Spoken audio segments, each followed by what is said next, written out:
प्यारे परीक्षार्थियों, आप सभी का फिर से एक बार मैं स्वागत करता हूं टीम परीक्षा में। जैसे कि आप सभी को पता है कि एनसीईआरटी बेस्ड सीरीज चल रही है और कल मेरा क्लास नहीं हो पा रहा, तो आज की शुरुआत जो है मैं करने वाला हूं। और उसके बाद जो है आपके प्यारे, मेरे प्यारे, सबके प्यारे और दुलारे दानी सर भी आने वाले। पर तब तक विज्ञान पढ़ेंगे जो जीएस और सभी कॉम्पिटेटिव एग्जाम के लिए आपके लिए महत्वपूर्ण होने वाली है, जहां पर कम से कम भारत में होने वाले 10 से भी अधिक एग्जामिनेशन आप क्रैक कर लोगे और साथ में 10,000 से भी ऊपर क्वेश्चन हम यहाँ पे पढ़ने वाले पूरी सीरीज में। ठीक है, तो एक जबरदस्त मोटिवेशन के साथ शुरू करते हैं कि अगर सच में कुछ करने की ठान लोगे तो रास्ता भी निकल लोगे, वरना बहाना निकालना तो आसान बात है। जैसे कि कल हुआ था, जैसे ही थोड़ी सी तकलीफ होगी, नेटवर्क चला गया तो भाई साहब भग गए थे, है ना। चले कोई नहीं, देखते हैं आज की सेशन की तरफ, चलते हैं जबरदस्त सेशन की तरफ। ठीक है, चलिए सभी लोग सबसे पहले क्वेश्चन का आंसर करेंगे जो कल हमारा रह गया था। चलिए बताइए इसका आंसर क्या था।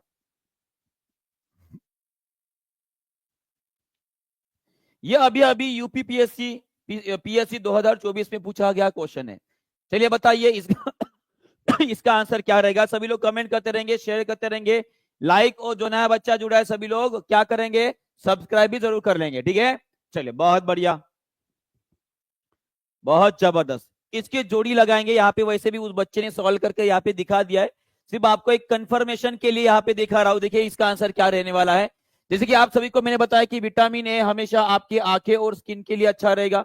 माने कि इसकी जोड़ी जो है सीधी सीधी आपकी 2 के साथ आ जाएगी, और यहाँ पे 2 के साथ केवल एक ही जोड़ी दी गई है, तो बराबर है। ज्यादा कुछ सोचने की तकलीफ नहीं है, सीधा सीधा आंसर रहेगा आपका ऑप्शन नंबर ए। क्या रहेगा? ऑप्शन नंबर ए रहेगा। और उसी तरह से सभी लोग मुझे बताएंगे विटामिन बी की कमी की वजह से बेरीबेरी नाम का डिसीज होता है, वो विटामिन बी का नाम क्या है? विटामिन बी का क्या नाम है जिसकी वजह से बेरीबेरी नाम का डिसीज होता है? सभी लोग कमेंट बॉक्स में लिखेंगे। उसी तरह से मुझे सभी लोग ये भी बताएंगे कि विटामिन बी कॉम्प्लेक्स की अगर मैं बात करूं तो विटामिन बी कॉम्प्लेक्स में कितने बी विटामिन आते हैं, कितने बी विटामिन आते हैं, ये भी आपके लिए इंपॉर्टेंट रहेगा, क्योंकि ये भी क्वेश्चन एसएससी में पूछा गया है। देखते हैं कौन कौन इसका सही उत्तर करता है। बहुत बढ़िया, इसका नाम रहेगा आपका थायमिन। क्या नाम रहेगा? थायमिन। और इसे ही बोलते हैं हम B1 के नाम से जाना जाते हैं। और उसी तरह से बी कॉम्प्लेक्स में कितने विटामिन आते हैं, चलिए देखते हैं। बहुत बढ़िया, देखिए यहाँ पर कुछ बच्चे जो है, कुछ स्टूडेंट जो है 12 बोल रहे हैं। याद रखिएगा बी कॉम्प्लेक्स में 8 विटामिन होते हैं। कितने होते हैं? 8 विटामिन होते हैं, ये आप सभी के ध्यान में रहना चाहिए। और उसी तरह से विटामिन सी की बात करूंगा तो उसके वजह से आपको स्कर्वी नाम का डिसीज होता है। विटामिन सी का नाम लिख देंगे, केमिकल नेम क्या रहेगा? Ascorbic acid. उसी तरह से विटामिन डी की अगर बात करूंगा तो इसे बोला जाता है कैल्सीफेरॉल। और विटामिन डी की कमी की वजह से छोटे बच्चों के अंदर रिकेट्स नाम की बीमारी होती है। और ये रहे आपके कुलदीप सर, जिन्होंने उसके पहले भी सेम टू सेम क्वेश्चन आपको पढ़ाया था। यहाँ पे ऑप्शन टू ऑप्शन आप मैच कर सकते हो, बराबर है। तो इसीलिए मैं बोलता हूं कि टीचिंग परीक्षा के ऊपर जो पढ़ाया जाता है वो ना बल्कि यूपीएससी में आ रहा है। अभी तो यूपी पीएससी वाले भी इसके ऊपर जो है हमारी छानबीन कर कर उसके ऊपर क्वेश्चन निकाल रहे हैं। ठीक है, और ये पूरा का पूरा चार्ट मैंने लास्ट टाइम भी बताया कि इसको बहुत अच्छे से आपको करके रखना है, बराबर है। चलिए आगे बढ़ते हैं, तो थोड़ा सा रिविजन कर लेते चलिए बताएंगे विटामिन ए की अगर कमी होगी तो उसके वजह से डिसीज कौन सा हो जाएगा? आपको रतौंधी हो जाएगी। सभी लोग एक एक करके कमेंट बॉक्स में लिखेंगे। उसी तरह से विटामिन B1 की अगर कमी हो गई तो उसके वजह से आपको बेरी नाम का डिसीज हो जाएगा, बेरी। और उसी तरह से C1 की कमी हो गई तो उसके वजह से आपको क्या हो जाएगा? क्या हो जाएगा जी? इसके वजह से आपको हो जाएगा स्कर्वी नाम का डिसीज हो जाएगा। और उसी तरह से सभी लोग मुझे कमेंट बॉक्स में ये लिखेंगे कि हमारे शरीर में पाए जाने वाले एंटीऑक्सीडेंट विटामिन कौन से रहेंगे? एंटीऑक्सीडेंट विटामिन कौन से रहेंगे? ये पहला क्वेश्चन। दूसरा रहेगा कि वाटर सोलुबल माने कि पानी में घुलनशील विटामिन कौन कौन से रहेंगे? उसी तरह से फैट सोलुबल विटामिन, जिसे हम वसा में घुलनशील होते हैं, वो कौन से विटामिन रहेंगे? सभी लोग कमेंट बॉक्स में जल्दी जल्दी छाप देंगे। अगर मैं एंटीऑक्सीडेंट की बात कर रहा हूं तो सभी लोग ध्यान में रखेंगे कौन कौन से विटामिन होते हैं जी, चलिए बताइए। ए होता है, सी होता है और ई होता है। ए सी ई मैंने आपको बताया था। एस आपको याद रखना, एस एस एस माने की क्या होता है? इक्का, है ना, इक्का होता है। और उसी तरह से अगर मैं पानी में घुलनशील विटामिन की बात करूंगा तो पानी में घुलनशील कौन कौन से होते हैं? 2 विटामिन होते हैं, एक बी होता है और एक सी होता है। ठीक है, और वसा में घुलनशील की बात करेंगे तो कीड़ा याद रखने को बोला था, KEDA, विटामिन के, विटामिन ई, विटामिन डी और विटामिन ए। ओके, ये समझ में आ गया। चलिए आगे बढ़ते हैं। नेक्स्ट, अगर कैल्शियम की बात करूंगा तो कैल्शियम हमारे शरीर के लिए बहुत बहुत ज्यादा इंपॉर्टेंट रहेगा। और उसी तरह से आपको एक और बात बताना चाहूंगा कि हमारे शरीर में सबसे ज्यादा अगर कोई धातु के तत्व पाए जाते हैं तो वो कैल्शियम है। हमारे शरीर का पूरा ढांचा कैल्शियम से बना है, ये आपको याद रखना है। और कैल्शियम के एब्जॉर्प्शन के लिए कौन से विटामिन की जरूरत होती है, तो वो होते हैं आपका विटामिन डी। और विटामिन डी को हम सनशाइन विटामिन डी बोलते हैं, ये भी आपको याद रखना है। उसी तरह से आयोडीन की अगर मैं बात करूंगा तो आयोडीन की कमी की वजह से घेंगा नाम का डिसीज होता है, ये हमने पढ़ लिया है, ठीक है। और आयरन की कमी होगी तो आपके शरीर में एनीमिया हो जाएगा। क्या हो जाएगा? एनीमिया हो जाएगा। क्लियर है? चलिए आगे बढ़ते हैं। नेक्स्ट क्वेश्चन, कुछ बल के ऊपर क्वेश्चन देखते हैं जो लूसेंट से लिया गया क्वेश्चन है। ये लूसेंट से लिया गया क्वेश्चन है, सभी लोग इसका आंसर करेंगे। और इसी तरह का क्वेश्चन जो है इस बार आपको बीपीएससी में देखने को मिला था। देखते हैं इसका उत्तर कौन करता है। Force is a product of, बल किसका गुणनफल होता है? लाइक शेयर करते रहेंगे, आगे बढ़ते रहेंगे, बहुत बढ़िया। घेंगा हो जाता है, बिल्कुल घेंगा। घेंगे में भाई साहब वो ग्रंथि फूल जाती है, उस ग्रंथि का नाम भी आपको पता है, थायराइड है ना, थायराइड बोलते हैं उसे। चलिए बताएंगे इसका answer. Force is a product of, सभी लोग मुझे बताएंगे कि फोर्स का जो फार्मूला है या इसकी व्याख्या जो है न्यूटन के कौन से नियम के हिसाब से हमें पता चली। न्यूटन का कौन से नंबर का जो नियम है, लॉ है, उसके हिसाब से हमें पता चलेगा कि force is equal to mass into acceleration होता है। माने कि फोर्स माने कि बल बराबर द्रव्यमान गुना में आपका त्वरण होता है। माने कि आंसर आपका बी आ गया, तो इसका भी आंसर कर देंगे। बहुत बढ़िया। न्यूटन का कौन सा नियम है जी? Second law. क्या है? सेकंड लॉ, ये आपको ध्यान में रखना है। और उसी तरह से अगर मैं इंट्रोडक्शन की बात कर रहा हूं तो बल के बारे में इंट्रोड्यूस करने वाला न्यूटन का कौन सा नियम रहेगा? वो रहेगा आपका पहला नियम। कौन सा नियम? पहला नियम। यहां तक क्लियर है? चलिए बहुत बढ़िया, आगे बढ़ते हैं। सभी लोग मुझे बताएंगे इसका आंसर क्या रहेगा, ठीक है। चलिए इसका आंसर क्या रहेगा? एसएससी 2014 और आरआरबी 2018 में पूछा गया क्वेश्चन है। और इसी तरह से सभी लोग आंसर भी करते रहेंगे और आगे बढ़ेंगे। और मैं आपको बता दूं, इस विज्ञान की शाखा में, इस विज्ञान की इस पूरी क्लास में हम हर वो एग्जामिनेशन का क्वेश्चन करने वाले हैं जो विभिन्न कॉम्पिटिटिव एग्जाम में पूछे जाते हैं, कॉमन वाले क्वेश्चन, ठीक है। तो न्यूटन की किस नियम से आती है? अभी अभी मैं बताया, अभी अभी आपने भी आंसर दिया था, वो था आपका सेकंड लॉ। कौन सा था? Second law. तो क्या है न्यूटन का पहला, क्या है न्यूटन का सेकंड नियम, इसके बारे में थोड़ा सा जानते हैं, बराबर है। देखिए अगर मैं न्यूटन के पहले नियम की बात कर रहा हूं तो पहला नियम क्या बोलता है? न्यूटन का अगर फर्स्ट लॉ बोलता हूं तो न्यूटन के पहले नियम को ही, न्यूटन के फर्स्ट लॉ को दूसरा नाम क्या है जी? इसे बोला जाता है law of inertia. Law of inertia बोला जाता है। माने कि लॉ ऑफ इनर्शिया होता है जड़त्व का नियम। क्या होता है जी? जड़त्व का नियम इसे बोला जाता है। न्यूटन का पहला नियम ये बोलता है कि कोई चीज अगर अपनी जगह पर खड़ी है तो वो अपनी जगह पर ही खड़ी रहेगी जब तक इसके ऊपर कोई एक्सटर्नल फोर्स, अनबैलेंस फोर्स ना ऐड करे। अनबैलेंस फोर्स इसके ऊपर ऐड नहीं करेगा तब तक ये चीज अपनी जगह पर खड़ी रहेगी, माने कि V इज इक्वल टू 0 रहेगा। और उसी तरह से न्यूटन के पहले नियम में यह भी बोला गया है कि कोई चीज अगर लुढ़कते हुए जा रही है और सतह आपकी घर्षण इसका 0 है, घर्षण इसका 0 अगर है तो ये चीज हमेशा लुढ़कते लुढ़कते आगे बढ़ती रहेगी। कब तक आगे बढ़ेगी? जब तक उसे रोकने के लिए आप कोई बल ना अप्लाई करो। माने कि इसका एक्सेलरेशन कितना रहेगा? 0 रहेगा। तो ये दो बातें आपको याद रखनी है। कौन सी?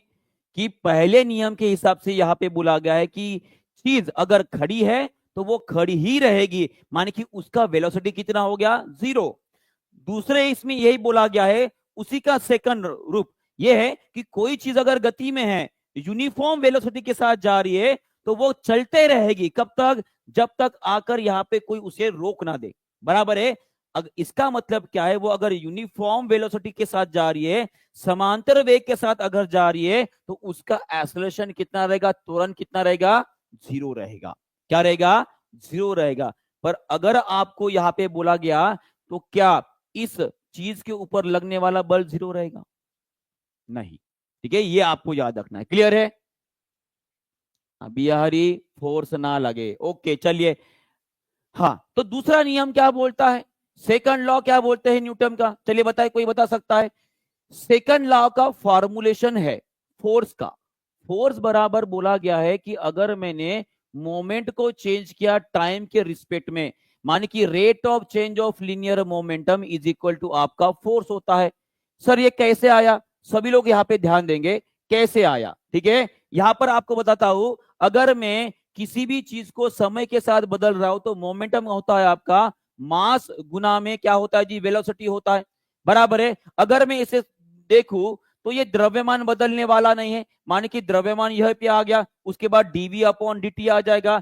इसका मतलब क्या है, इसका मतलब यह है कि मैं जो वेलोसिटी है, जो गति है, उसे मैं समय के साथ बदल रहा हूं, तो ये क्या आ जाता है, ये कुछ भी नहीं, मतलब आपका त्वरण है। ये क्या जी, आपका त्वरण है, माने कि एक्सेलरेशन है। कहने का मतलब मास गुना में आ गया आपका एक्सेलरेशन, और इसे ही हम क्या बोलते हैं, बल बोलते, फोर्स बोलते। तो ये है आपका न्यूटन का सेकंड लॉ का फॉर्मूलेशन। ये याद रहेगा, ये याद रहेगा, तो ये रहेगा आपका सेकंड लॉ का फॉर्मूलेशन। और यहां पे बोला गया है कि किसी भी चीज में अगर गति है तो उसे रोकने के लिए आपको मोमेंट में चेंज करना पड़ता है, बराबर है। और उसके ऊपर कुछ क्वेश्चन यहां पर देखेंगे। हाँ क्लियर है, देखिए ये क्वेश्चन, चलिए देखते हैं इसका उत्तर कौन कौन करता है। व्हाट इज इनर्शिया, जड़त्व क्या होता है, जड़त्व क्या होता है, चलिए बताइए जड़त्व क्या होता है, क्या होता है इनर्शिया, व्हाट इज इनर्शिया। देखते हैं कितना लोग इसका सही उत्तर करते हैं।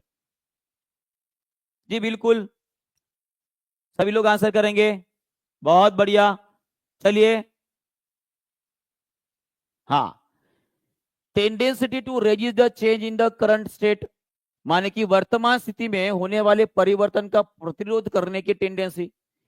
इम्पार्ट एक्सेलरेशन, जी नहीं। Tendency to bring the body to the rest, tendency to change is current state, तो क्या होता है जी, सभी लोग आंसर करेंगे। यहाँ पे बहुत सारे लोग गलत देने वाले आंसर मुझे पता है, और ये आपके यूपी टेट में पूछा गया क्वेश्चन है, ये यूपी टेट में पूछा गया क्वेश्चन है। चलिए बताएंगे सभी लोग इसका कौन कौन आंसर करता है।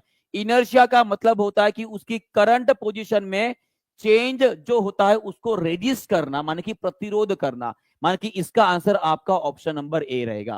क्या रहेगा, ऑप्शन नंबर ए रहेगा। जैसे कि मान लीजिए कोई हाथी बैठा है ना, ये कोई हाथी बैठा है, ये उसका सूंड हो गया है ना, ये सूंड हो गया, ये उसके पैर है, ये उसके पैर है, हाथी बैठा है, और ये उसके उसके कान है ना, ये कान, और इसको मैं हिलाने की कोशिश कर रहा हूं, वो जगह से हिल ही नहीं रहा है, इसका मतलब वो हाथी के अंदर क्या है, इनर्शिया है, जड़त्व है। और उसी तरह से अगर मान लीजिए ये हाथी को गुस्सा आ गया है, ये हाथी को गुस्सा आ गया, और गुस्सा जो आ गया तो दौड़ते दौड़ते आपके पास आ रहा है, और आपने उसे रोकने की कोशिश की, हाथी ने अगर ब्रेक मारने की भी कोशिश की तो भाई साहब हाथी उठा के आपको कहीं दूर चला जाएगा। क्यों चला जाएगा, क्योंकि उसके अंदर वो गति आ गई थी जिसे वो रोकना नहीं चाहता था, पर रोक नहीं पाया। इसका मतलब उसके अंदर क्या था, इनर्शिया था। क्या था सर, डी क्यों नहीं होगा, देखिए यहाँ पे क्या लिखा गया, tendency to change is current state, जी नहीं, करंट स्टेट को चेंज करने की टेंडेंसी को नहीं बोला जाता है, उसकी जो करंट पोजीशन है उसको बदलना ना दे, वो टेंडेंसी मतलब आपका इनर्शिया होता है। दोनों में डिफरेंस है, चेंज करना और चेंज ना होने देना, दोनों में डिफरेंस है। ठीक है, चलिए आगे बढ़ते हैं नेक्स्ट क्वेश्चन की तरफ। और ये कुछ उदाहरण मैं आपको बता रहा हूं, देखिए यहाँ पे क्या हो रहा है। इस महिला को देखिएगा, ये देखिए महिला यहाँ पर बैठी है, पर ड्राइवर ने जैसे ही ब्रेक मारा ये महिला आके जाकर जो धड़क गई।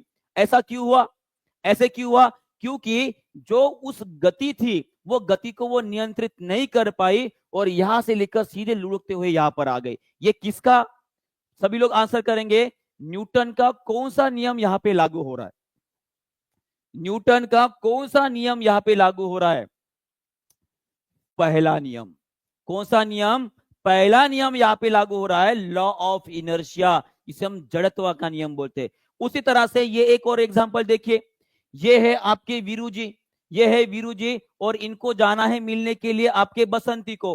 अब यहां पर बात बताइए, जय ने इतनी जबरदस्त गाड़ी चलाई, उसको ये सामने का पत्थर दिखा ही नहीं, पर जैसे दिखा उसने ब्रेक मारा तो वीरू देखिए यहां से सीधा उड़कर भाई साहब जा रहा है, सीधा उड़कर यहां पे चला गया। तो एक बात मुझे बताइए, ये वीरू उड़ के क्यों चला गया, ये वीरू उड़ के क्यों चला गया, क्योंकि उस वीरू के अंदर क्या आ गया था, वेलोसिटी आ गई थी, उसके अंदर गति आ गई, और उस गति के कारण वो उसको नियंत्रित नहीं कर पाया और उड़ के चला गया। तो इसमें भी कौन सा नियम लग रहा है? इसमें भी लगा आपका पहला नियम, जड़त्व का नियम लग रहा है। क्लियर है? और उसी तरह से ये भी देख लीजिए, ये एक्सपेरिमेंट अक्सर आपने देखा होगा, ये एक्सपेरिमेंट अक्सर आपने देखा होगा। यहां पर बच्चे ने क्या किया, देखो ऊपर बॉल्स लग दिए और उसके नीचे की जमीन खिसका दी, पर ये बॉल उस कागज के साथ आगे नहीं गई, वो सीधे नीचे गिर गए। क्यों? क्योंकि उस बॉल के अंदर एक टेंडेंसी थी कि खुद की पोजीशन वो मेंटेन कर सके, और उसी की वजह से वो आगे ना बढ़ते हुए सीधे नीचे आ गए। तो इसमें भी कौन सा नियम लगा है? इसमें भी कौन सा नियम लगा है? इसमें भी नियम लगा है न्यूटन का पहला, गति का पहला नियम। क्लियर है? चलिए आगे बढ़ते हैं। नेक्स्ट क्वेश्चन यूपीपीएससी 2024 से पूछा गया क्वेश्चन, इसका भी आंसर कर देंगे और एकदम इजी वाला क्वेश्चन है। चलिए बताइए, लाइक शेयर करते रहेंगे, बढ़िया। चलिए बताइए इसका आंसर क्या रहेगा। पूछा गया है कि डिग्री फ़ारेनहाइट और डिग्री सेल्सियस, इन दोनों में रिलेशन क्या है? इन दोनों में रिलेशन क्या है? देखते हैं कौन कौन इसका सही उत्तर करता है। और यूपीपीएससी में पूछा गया क्वेश्चन है अभी अभी। चलिए बताइए इसका आंसर क्या रहेगा। सभी लोग कमेंट करेंगे जी। ओके, नो आइडिया सर जी, कोई नहीं जी, टेंशन नहीं लेने का। बहुत बढ़िया, कोई डी बोल रहा है, मैक्सिमम डी बोल रहे हैं और सबका सही है एक्चुअली। इसका आंसर आपका ऑप्शन नंबर डी रहेगा। क्या रहेगा? Option number D. देखिए हमेशा ध्यान में रखिएगा, हमारे पास तीन प्रकार के टेम्परेचर मेजरमेंट के यूनिट होता है। एक होता है डिग्री सेल्सियस, एक होता है डिग्री केल्विन और एक होता है आपका डिग्री फ़ारेनहाइट। और इसके लिए हमारे पास दो फार्मूले उसे याद रखना है। जैसे कि मान लीजिए अगर मैं डिग्री केल्विन को कन्वर्ट कर रहा हूं, डिग्री सेल्सियस को कन्वर्ट कर रहा हूं डिग्री केल्विन में, तो सिंपल इसमें 273.15 ये आंकड़ा ऐड कर दीजिए, वो डिग्री सेल्सियस कन्वर्ट हो जाएगा आपका केल्विन में। और उसी तरह से सेकंड फार्मूला रहेगा आपका कौन सा जी? वो रहेगा, अगर आपको मैं डिग्री फ़ारेनहाइट की बात कर रहा हूं तो degree Fahrenheit is equal to होता है 9/5 डिग्री सेल्सियस, है ना, इंटू डिग्री सेल्सियस प्लस 32 कर दीजिए। इसका मतलब ये जो तापमान होता है ये होता है आपका डिग्री फ़ारेनहाइट में कन्वर्ट हो गया। किसमें हो गया? डिग्री फ़ारेनहाइट में कन्वर्ट हो गया। और इसी प्रकार का एक क्वेश्चन जो है लास्ट टाइम पूछा गया था, ऐसा कौन सा तापमान है, ऐसा कौन सा तापमान है जहां पर degree Celsius is equal two degree Fahrenheit होता है? कोई इसका आंसर कर सकता है क्या? कोई इसका आंसर कर सकता है? देखते हैं कौन कौन इसका सही उत्तर कर सकते हैं, देखते हैं। चलिए बताइए जी। बिल्कुल, F is equal to 9/5 degree Celsius plus 32 रहेगा। इसका आंसर करेंगे। ऐसा कौन सा तापमान है जिसके ऊपर डिग्री सेल्सियस और डिग्री फ़ारेनहाइट दोनों भी समान रहते हैं? चलिए, डिग्री सेल्सियस और डिग्री फ़ारेनहाइट दोनों भी, बहुत बढ़िया। देखो बच्चों को याद ही हो गया है, वो है आपका -40 डिग्री। -40 डिग्री ये वो तापमान है जहां पर डिग्री सेल्सियस और डिग्री फ़ारेनहाइट की दोनों स्केल जो है वो समान होती है। बहुत बढ़िया, बहुत बढ़िया, ठीक है, याद रखिएगा। और उसी तरह से ये देखिए, ये भी मैंने पढ़ा चुकी है, ठीक है। अभी कितना कुछ लगाऊंगा, कुछ चलिए आपको पता है सभी कुछ। चलिए इसका आंसर कर देंगे। What is the SI unit of temperature? ये आपके लूसेंट से लिया गया क्वेश्चन है। लूसेंट जो अभी अभी 2024 में आई है उसका, उसी से लिया गया क्वेश्चन है। चलिए इसका भी आंसर कर देंगे। टेम्परेचर का ऐसा यूनिट क्या है? और यहाँ पे बहुत सारे लोग जो है गलतियां करने वाले मुझे पता है, यहाँ पे बहुत सारे लोग गलतियां करने वाले मुझे पता है। हाँ, मैंने बोला था ना यहाँ पे गलतियां होने वाली है। ऐसा यूनिट ऑफ टेम्परेचर, तापमान का ऐसा इकाई क्या रहेगी? वो रहेगी केल्विन। क्या रहेगी? केल्विन रहने वाली है। क्या रहेगी? केल्विन रहने वाली है। ये आपको ध्यान में रखना है, ठीक है। चलिए आगे बढ़ते हैं, नेक्स्ट क्वेश्चन की तरफ जाते हैं। चलिए इसका आंसर करेंगे। ऐसा कौन सा इंस्ट्रूमेंट है जो तापमान गिनने के लिए इस्तेमाल किया जाता है? ये भी आपके लूसेंट से लिया गया क्वेश्चन है। लूसेंट जो अपडेटेड है, नई वाली है, वहां से लिया गया क्वेश्चन है। चलिए इसका आंसर कर देंगे। क्या रहेगा?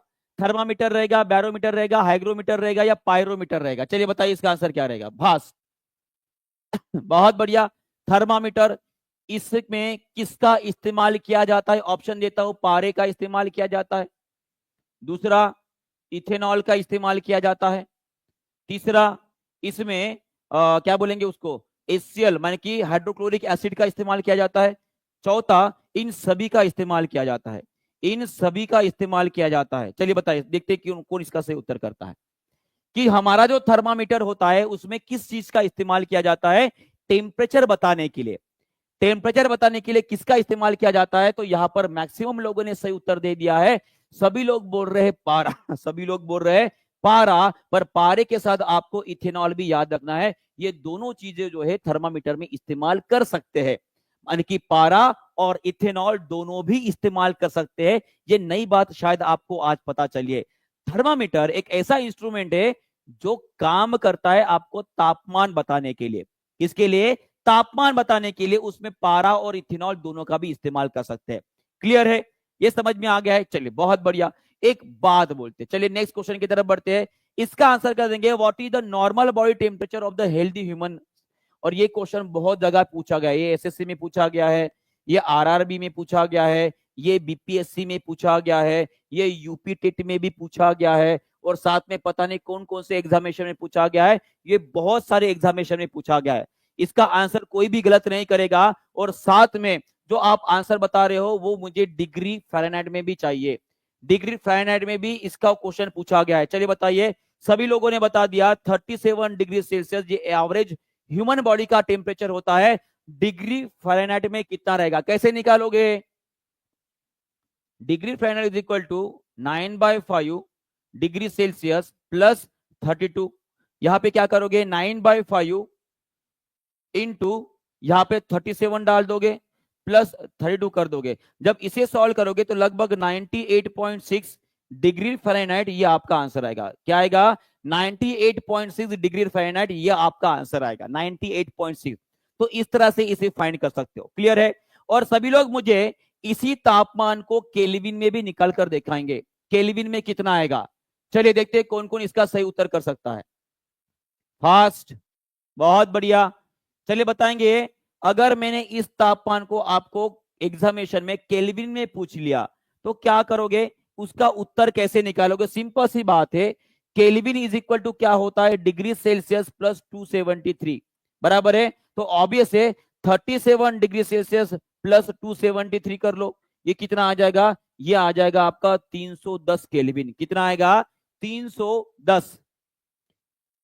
अरे भगवान जी, मैंने आपको बोला कि ये 37 डिग्री सेल्सियस केल्विन में कन्वर्ट करके बताओ, तो आपने 273 ऐड कर दिया। इसमें 273 ऐड करो, आपका आ जाएगा 310 आ जाएगा। क्या आ जाएगा? 310 आ जाएगा। कमाल करते हो भाई साहब। चलो नेक्स्ट क्वेश्चन। हाँ, और उसके पहले एक और क्वेश्चन, एब्सोल्यूट जीरो टेम्परेचर। ठीक है? एब्सोल्यूट जीरो टेम्परेचर भी क्वेश्चन पूछा गया है। कैसा? अगर पूछा जाए ये डिग्री सेल्सियस में, अगर ये पूछा जाए डिग्री केल्विन में, जनरली दो तापमानों में एब्सोल्यूट टेम्परेचर को पूछा गया है। तो अगर मैं डिग्री सेल्सियस की बात करूंगा तो ये कितना रहेगा? -273.15 डिग्री सेल्सियस। वही अगर केल्विन में पूछा जाता है, 0 केल्विन जो है वो आपका रहेगा एब्सोल्यूट टेम्परेचर। क्या रहेगा? Absolute temperature. और यहां पर जो आपको फ़ारेनहाइट में दिया गया है वो है -459.67 डिग्री फ़ारेनहाइट। ठीक है? ये फ़ारेनहाइट में भी दिया है। तो इसके ऊपर भी क्वेश्चन दिया गया है। सर इस टॉपिक में कंफ्यूजन रहता है तो इसलिए तो इतने डिटेल में पढ़ा रहा हो, क्योंकि तापमान के ऊपर अक्सर जो है कॉम्पिटिटिव एग्जामिनेशन में क्वेश्चन पूछा गया है। क्लियर है? और generally degree Celsius, degree Fahrenheit, degree kelvin और साथ में ह्यूमन बॉडी के बारे में पूछा गया है। क्लियर है? ओके।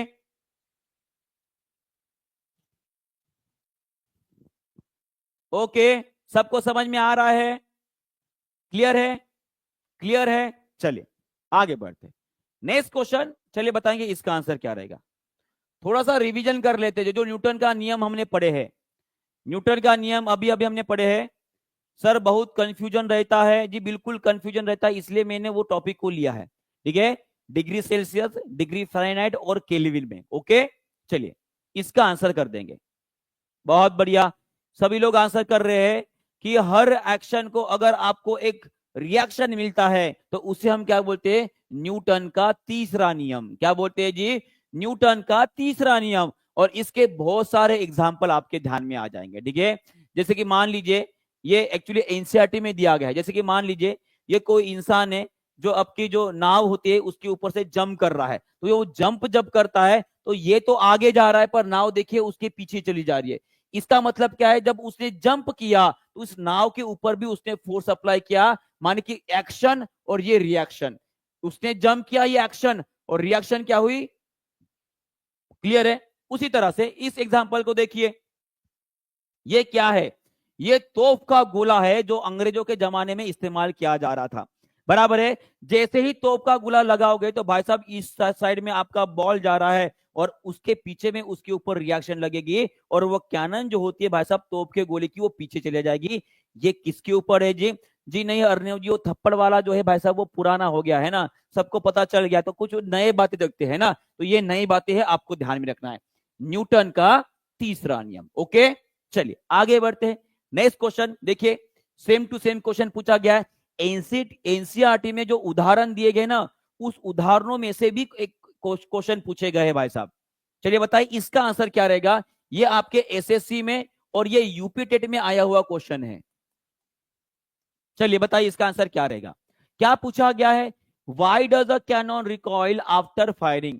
पूछा गया कि तोप गोले से जब गोला बाहर निकलता है तो वो पीछे क्यों आती है जी? क्यों पीछे आती है?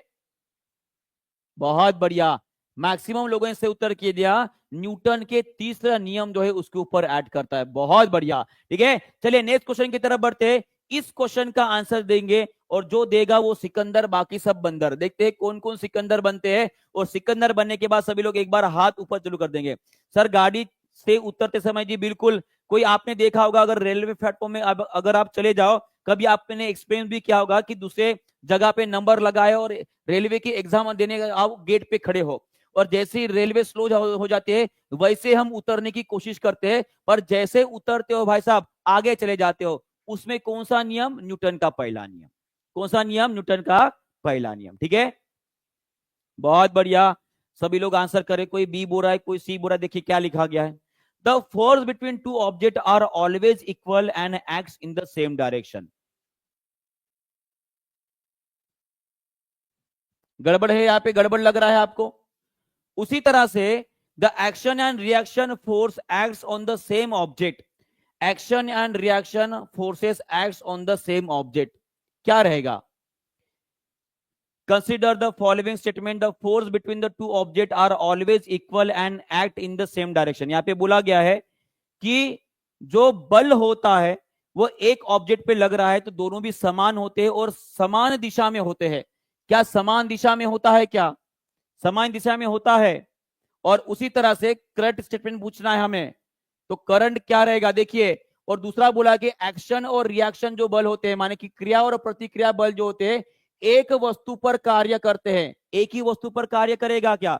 चलिए इस बात के ऊपर, force between the two object are always equal and act in the same direction. देखिए इस एग्जाम्पल को देखिए, इस एग्जाम्पल को देखकर आपको समझ में आ जाएगा कि इसमें क्या बोलना चाह रहा है। देखिए यहां पर क्या हुआ था, सभी लोग यहां पर ध्यान देंगे। देखिए क्या हो रहा है कि ये आदमी जब यहां पे कूद रहा है तो उसने बल लगाया, बल लगाया। तो एक बात मुझे बताइए, जब वो कूद रहा है तो बल उसने उस दिशा में लगाया, उस दिशा में बल लगाया और इस दिशा में रिएक्शन हो गई। माने कि दोनों बल जो है वो समान है। बल कैसे? दोनों भी समान है, पर दोनों बल एक दूसरे के विपरीत दिशा में है। कैसे है? विपरीत दिशा में, माने कि ये अपोजिट डायरेक्शन में है। कैसे है? अपोजिट डायरेक्शन में है। और उसी तरह से एक बात मुझे बताइए, ये भलाई यहां पे जंप कर गया है, पर क्या इसके ऊपर कोई भी एक्शन नहीं हुई? क्या एक ही बॉडी के ऊपर फोर्स लग रहा है? जी नहीं। दो बॉडी जो एक दूसरे के कांटेक्ट में आ रही है, दोनों बॉडी के ऊपर समान बल लग रहा है और विपरीत दिशा में लग रहा है। तो इसका मतलब क्या है? इसका मतलब यह है कि यहां पे अगर आप इस क्वेश्चन को सॉल्व करना चाह रहे हो, यहां पे उसने ये बोला है कि दो पिंडों के बीच परस्पर बल सदैव समान और एक दिशा में होता है। जी नहीं। एक दिशा में रहेगा क्या? नहीं, दोनों भी एक दूसरे के अपोजिट डायरेक्शन में। साथ में दूसरे में बोला गया है कि क्रिया तथा प्रतिक्रिया बल एक ही वस्तु पर अप्लाई होता है। जी नहीं, ये दोनों पर भी अप्लाई होता है। अब मुझे बताइए यहां पे कौन सा सही है? यहां पर कौन सा सही है? सभी लोग आंसर करेंगे। To every action there is an equal and opposite reaction. समान बल समान प्रतिक्रिया, पर दोनों भी कैसे? अपोजिट डायरेक्शन में। आंसर क्या आएगा? ऑप्शन नंबर डी आएगा, इनमें से कोई भी नहीं। क्योंकि यहां पे पूछा गया है आपको कौन सा करेक्ट स्टेटमेंट है, बराबर है, कौन सा करेक्ट स्टेटमेंट है, तो आपका आंसर आएगा option number D, none of these. क्या आएगा? नन ऑफ दिस, और यहां पर सभी लोगों का मोए मोए हो गया है, क्योंकि न्यूटन के लॉ के ऊपर अक्सर क्वेश्चन पूछे गए, ये आपको भी पता है, मुझे भी पता है, और जो हमें सुन रहा है उसे उसे भी पता है। तो याद रखिएगा न्यूटन का तीसरा नियम। क्लियर है? चलिए देखते हैं, अभी नेक्स्ट क्वेश्चन देखते हैं। अब इसका कौन कौन गलत करता है, फिर भी ये 9वीं कक्षा से निकाला गया क्वेश्चन है, निम्न में से किसका संबंध न्यूटन के तृतीय नियम से आता है। अब इसका कोई भी गलत नहीं करेगा, इसका कोई भी गलत नहीं करेगा, ठीक है? चलिए बताइए, कोई नहीं हुआ, गलत हुआ तो गलत हुआ, पर ये गलत ना कीजिएगा, है ना? चलिए बताइए इसका आंसर क्या रहेगा। बंदूक से गोली छूटने पर बंदूक का पीछे की ओर गति करना, ये न्यूटन के तीसरे नियम का संबंध आ रहा है क्या? नाविक का नाव से किनारे पर कूदना, देखो ये अभी अभी एग्जाम्पल हमने पढ़ा था। सड़क पर चलना, देखते कौन इसका सही उत्तर करता है। और मैं बताऊं आपको, यहाँ पे 99% लोग गलत करने वाले, गलती करने वाले, फिर से 99% लोग यहाँ पे गलती करने वाले हैं। शायद एक आध बच्चा होगा जो सही उत्तर देगा, मुझे पता है, क्योंकि जो आपने कभी सुना नहीं वही होता है ना, एग्जामिनेशन में भी वही होता है, जो करने की इच्छा होती नहीं भाई साहब वही हो जाता है ना? और यहाँ पर मैं देख पा रहा हूं, हाँ बहुत बढ़िया। तो क्या, एक बात मुझे बताइए, अगर मैं मान लीजिए ये चेयर है, ये कुर्सी है, चेयर है ना, और इसके ऊपर ये आप बैठे हो, बड़े आराम से बैठे हो, पैर फैला के, और आराम कर रहे हो। एक बात मुझे बताइए, ये चेयर जो अपनी जगह पर यहाँ पे खड़ी है, यहाँ पर कौन सा नियम लग रहा है? क्या इसमें फैल गया रायता, है ना? फैल गया ना, मुझे पता है आपको समझ में आ गया होगा कि यहाँ पे रायता फैल चुका है। आपका आंसर ऑप्शन नंबर डी आने वाला है, ऑप्शन नंबर डी आएगा। यहाँ पे रायता फैल चुका है और ऑप्शन नंबर डी आएगा। पता है क्यों? क्योंकि अगर आप इस चेयर के ऊपर बल लगा रहे हो तो ये चेयर भी आपके ऊपर रिएक्शन लगा रही है, माने कि अगर उस चेयर ने आपके ऊपर अपोजिट बल नहीं लगाया ना, कि जैसे चेयर पे बड़ा बैठने जाओगे धपक से गायब हो जाओगे, ऐसे ही होगा ना, ऐसे होगा ना। इसी का मतलब ये होता है कि जब किसी भी चीज के ऊपर आप बल लगा देते हो तो वो भी चीज आपके ऊपर उतना ही बल लगाती है, चाहे आप चल रहे हो ना, चल रहे हो ना, तो इसका मतलब आप पीछे की तरफ बल लगा रहे हो और आगे जा रहे हो। जैसे कि मान लीजिए, अगर जस्ट इमेजिन कीजिएगा, आपको मैंने अगर रेत के ऊपर चलने को बोला और पूरा कपास फैला कर रख दिया, तो क्या उसके ऊपर आप ढंग से चल पाओगे? बिल्कुल भी नहीं चल पाओगे, बिल्कुल भी नहीं चल पाओगे। और जब कभी भी आप चलने की प्रोसेस करते हो, देखो क्या होता है, थोड़ा सा इमेजिन कीजिएगा, आपको समझ में आ जाएगा। जैसे कि मान लीजिए ये आपका पैर है ना, इस तरह से पैर रहता है आपका, कोई हंसेगा नहीं है, चुड़ैल का पैर नहीं है, आपका ही पैर है, ठीक है? ये आपका पैर है, ये आपका पैर है, कोई हंसेगा नहीं, ये चुड़ैल का पैर नहीं है, आप ही का पैर है, ठीक है? वो समझा रहा हूं, तीसरी प्रक्रिया आपको समझा रहा हूं, ठीक है? न्यूटन का तीसरा नियम इसके ऊपर कैसे ऐड होता है, देखिए। आप जब चलते हो तो आप अपने पैरों से इसे पीछे की ओर ढकेलने की कोशिश करते हो, पीछे की ओर। कभी आप रेत पे अगर चले होंगे तो जब चलते हो तो यहाँ पे इतने पोर्शन में गड्ढा पड़ जाता है, माने कि क्या कर रहे हो, थोड़ा सा इमेजिन करोगे ना, अपना पैर जहां पे आप बैठे हो, थोड़ा सा चलने की कोशिश करो, आपको ऐसे लगेगा कि आप जमीन को जो है वो पीछे की ओर ढकेलने की कोशिश कर रहा हो, है ना? तो उस टाइम पे क्या होता है, इसके ऊपर बल लग रहा है, माने कि आप क्या कर रहे हो, पीछे में बल लगा रहे हो, और आपकी बॉडी कैसे जाती है, आगे जाती है। अब यहां पर मुझे बताइए, आप जितना ज्यादा पीछे में बल लगाओगे उतना ही ज्यादा आगे करोगे। वो लॉन्ग जंप वाली आपने देखा होगा, है ना, ऐसे दौड़ते दौड़ते आते हैं और भाई साहब ऐसे कूद जाते हैं, तो उस टाइम पे उसके नीचे की जमीन के ऊपर अगर आपने ध्यान दिया होगा तो उसमें ऐसे धूल उड़ती है। किधर उड़ती है? पीछे उड़ती है कि आगे उड़ती है? पीछे की ओर उड़ती है। कैसे उड़ती है? पीछे की ओर उड़ती है। कितने क्लियर है? समझ में आ गया है? ये होता है आपका, ये होता है आपका असली कंसेप्ट। जब तक ये आपके दिमाग में नहीं जाएगा तब तक कॉम्पिटिटिव एग्जाम को फोड़ना आपके लिए मुश्किल रहेगा, और उसी लेवल का मैं आपको यहां पे पढ़ा रहा हूं। क्लियर हो गया है? जी घर्षण भी होता है ना, घर्षण किसने बोला नहीं है, घर्षण भी है, घर्षण भी है। क्लियर है? आपकी ड्राइंग बहुत अच्छी है। हाँ जी बिल्कुल, धन्यवाद, थैंक यू वेरी मच। ठीक है, चलिए नेक्स्ट क्वेश्चन की तरफ बढ़ते हैं। इसका आंसर करेंगे सभी लोग। पीछ नोचने वाला लग रहा है, ठीक है नोच लीजिएगा। हाँ साउथ मूवी में वैसा ही तो होता है, आपने देखा होगा अक्सर। ठीक है, what is the carrier of malaria causing protozoa, ये तो एकदम इजी वाला क्वेश्चन है। ठीक है, ये आपके लूसेंट से लिया गया क्वेश्चन है और ये बहुत सारे एग्जामिनेशन में भी आया है, आप सभी को पता है। चलिए बताइए इसका आंसर क्या रहेगा, कौन सा रहेगा जी? एनाफिलस मॉस्किटो रहेगी। क्या रहेगी? एनाफिलस नाम की मॉस्किटो रहेगी। वो क्या करती है? मलेरिया फैलाने का काम करते हैं। सभी लोग कमेंट बॉक्स में ये लिखाएंगे कि ये जो एनिमल्स मॉस्किटो है वो कौन से जीव जो है उसके आपके शरीर के अंदर डाल दे जिसके उसके आपको मलेरिया होता है। उसका नाम क्या जी? उसका नाम है प्लाज्मोडियम। उसका नाम क्या है? प्लाज्मोडियम के वजह से जो है आपको मलेरिया होता है। सभी लोग मुझे ये भी आंसर करेंगे कि ये प्लाज्मोडियम हमारे शरीर के कौन से अंग के ऊपर इफेक्ट करता है।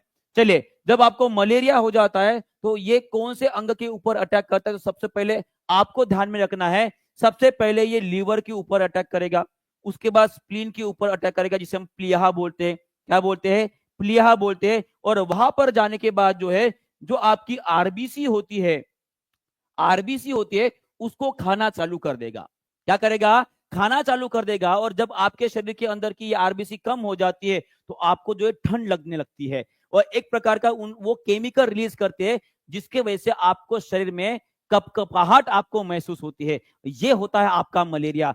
साथ में ये भी आपको ध्यान में रखना है कि जब मलेरिया हो जाता है तो उसी के साथ साथ एक और डिसीज है जो प्रोटोजोआ के वजह से होता है, वो है आपका डिसेंट्री।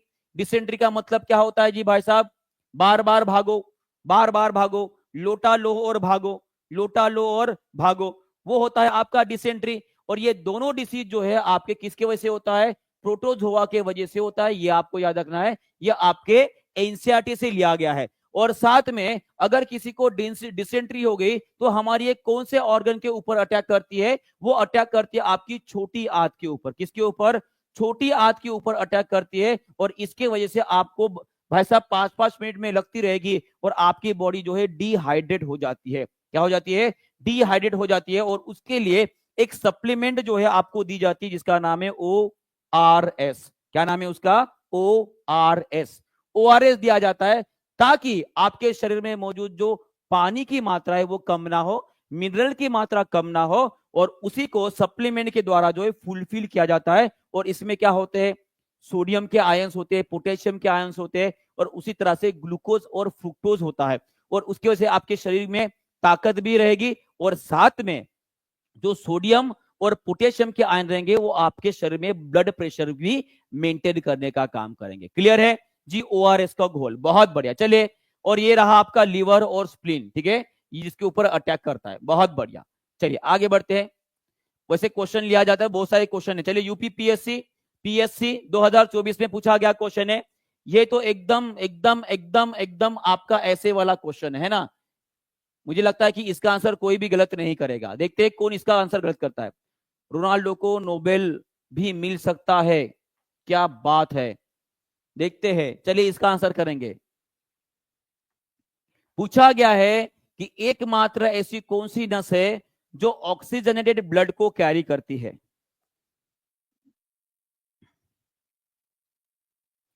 ऑक्सीजनेटेड ब्लड माने कि ऑक्सीजन युक्त रक्त का वहन करती है। इसका नाम क्या है जी? उसका नाम है आपकी पल्मोनरी वेन। Pulmonary vein. चलिए एक बात मुझे बताएंगे, अगर पल्मोनरी वेन की बात निकल ही गई है तो पल्मोनरी वेन, अभी क्या बताओ, पल्मोनरी वेन के बारे में मैं बहुत कुछ पढ़ा चुका हूं। पल्मोनरी वेन ये एकमात्र ऐसी नस है, वो क्या करती है? ऑक्सीजनेटेड ब्लड को लंग से लेकर हार्ट तक लेके आती है। लंग से लेकर हार्ट तक लेके आती है, ये आपको ध्यान में रखना है। उसी तरह से अगर आपको पूछा जाए कि हमारे शरीर में सबसे बड़ी अगर कोई नस होगी तो उसका नाम क्या है? उसका नाम है वेना कावा। उसका नाम क्या है? Vena cava. जो हमारे शरीर के ऊपर से और नीचे से जितने भी ऑर्गन से सभी की ओर से आने वाला जो डीऑक्सीजनेटेड ब्लड होता है वो लेकर आते हैं। बराबर है, ये क्लियर हो गया है। और उसी तरह से एक छोटा सा क्वेश्चन मैं आपको पूछना चाहूंगा, एक छोटा सा क्वेश्चन मैं आपको पूछना चाहूंगा।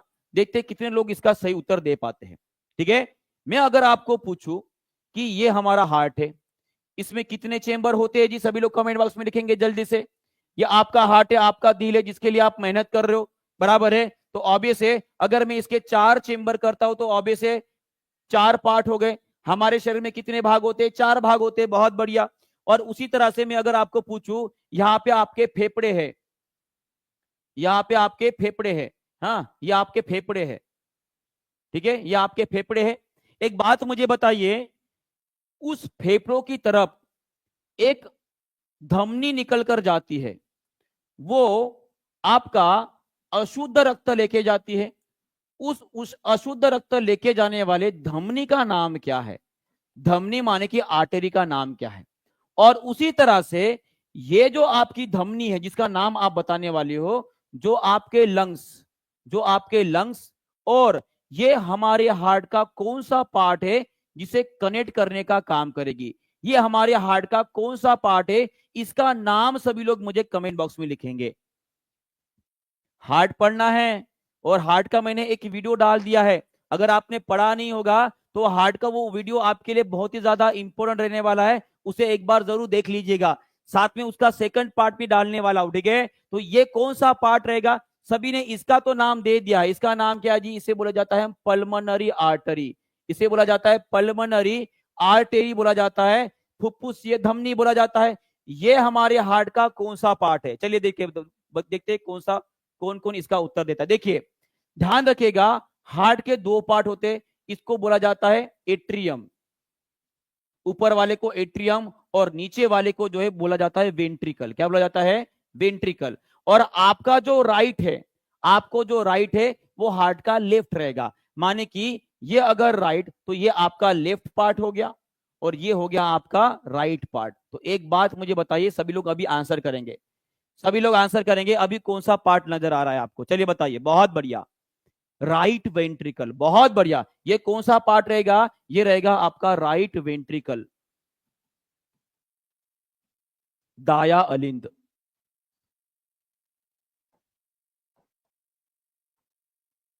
दाया अलिंद, याद रहेगा, याद रहेगा, क्लियर है?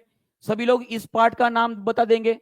ये हमारे हृदय का सबसे बड़ा पार्ट है, ये हमारे हृदय का सबसे सबसे बड़ा और ताकतवर, है ना, ताकतवर जो है वो चेंबर है, प्रकोष्ठ है, उसका नाम क्या है? देखते कितना लोग से उत्तर दे। देखिए सभी लोग आंसर करते रहेंगे फास्ट। देखिए पूरा का पूरा हार्ट आपको याद करा दूंगा। चलिए बताइए इसका आंसर क्या रहेगा, इसका नाम क्या है? इसको कहा, ये लेफ्ट पार्ट में आ रहा है और ये कौन सा आपका वेंट्रिकल है, माने कि ये हो गया आपका लेफ्ट वेंट्रिकल। कौन सा आपका? लेफ्ट वेंट्रिकल, बराबर है। बाया, बिल्कुल बिल्कुल बाया, अरे सॉरी, ये अलिंद कैसे होगा? ये तो नीलय है ना, वेंट्रिकल मतलब नीलय होता है, और ये आपका रहेगा बाया नीलय। कौन सा रहेगा? बाया नीलय। और ये एट्रियम मतलब ही आपका अलिंद होगा, एट्रियम मतलब ही आपका अलिंद होगा। ओके, थोड़ा सा हिंदी में जो है गड़बड़ा गया है, ठीक है। तो याद रखिएगा, जो वेंट्रिकल होता है उसे नीलय बोला जाता है, और जो आपका एट्रियम होता है उसे अलिंद बोला जाता है। क्लियर है जी? A for अलिंद।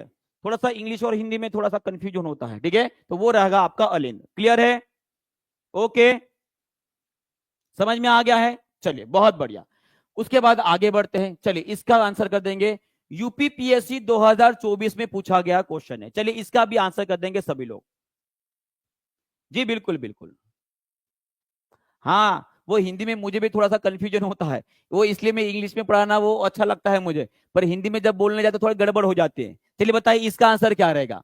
और हमारे बच्चे हिंदी में पढ़ने वाले हैं, तो हमें भी थोड़ा मॉडिफाई होना पड़ता है, हिंदी पढ़ना पड़ता है, ठीक है। ऐसा नहीं कि हिंदी पढ़ने में मजा नहीं आता, हिंदी अपनी जो लैंग्वेज है भाई साहब उसे तो आना ही चाहिए, बराबर है।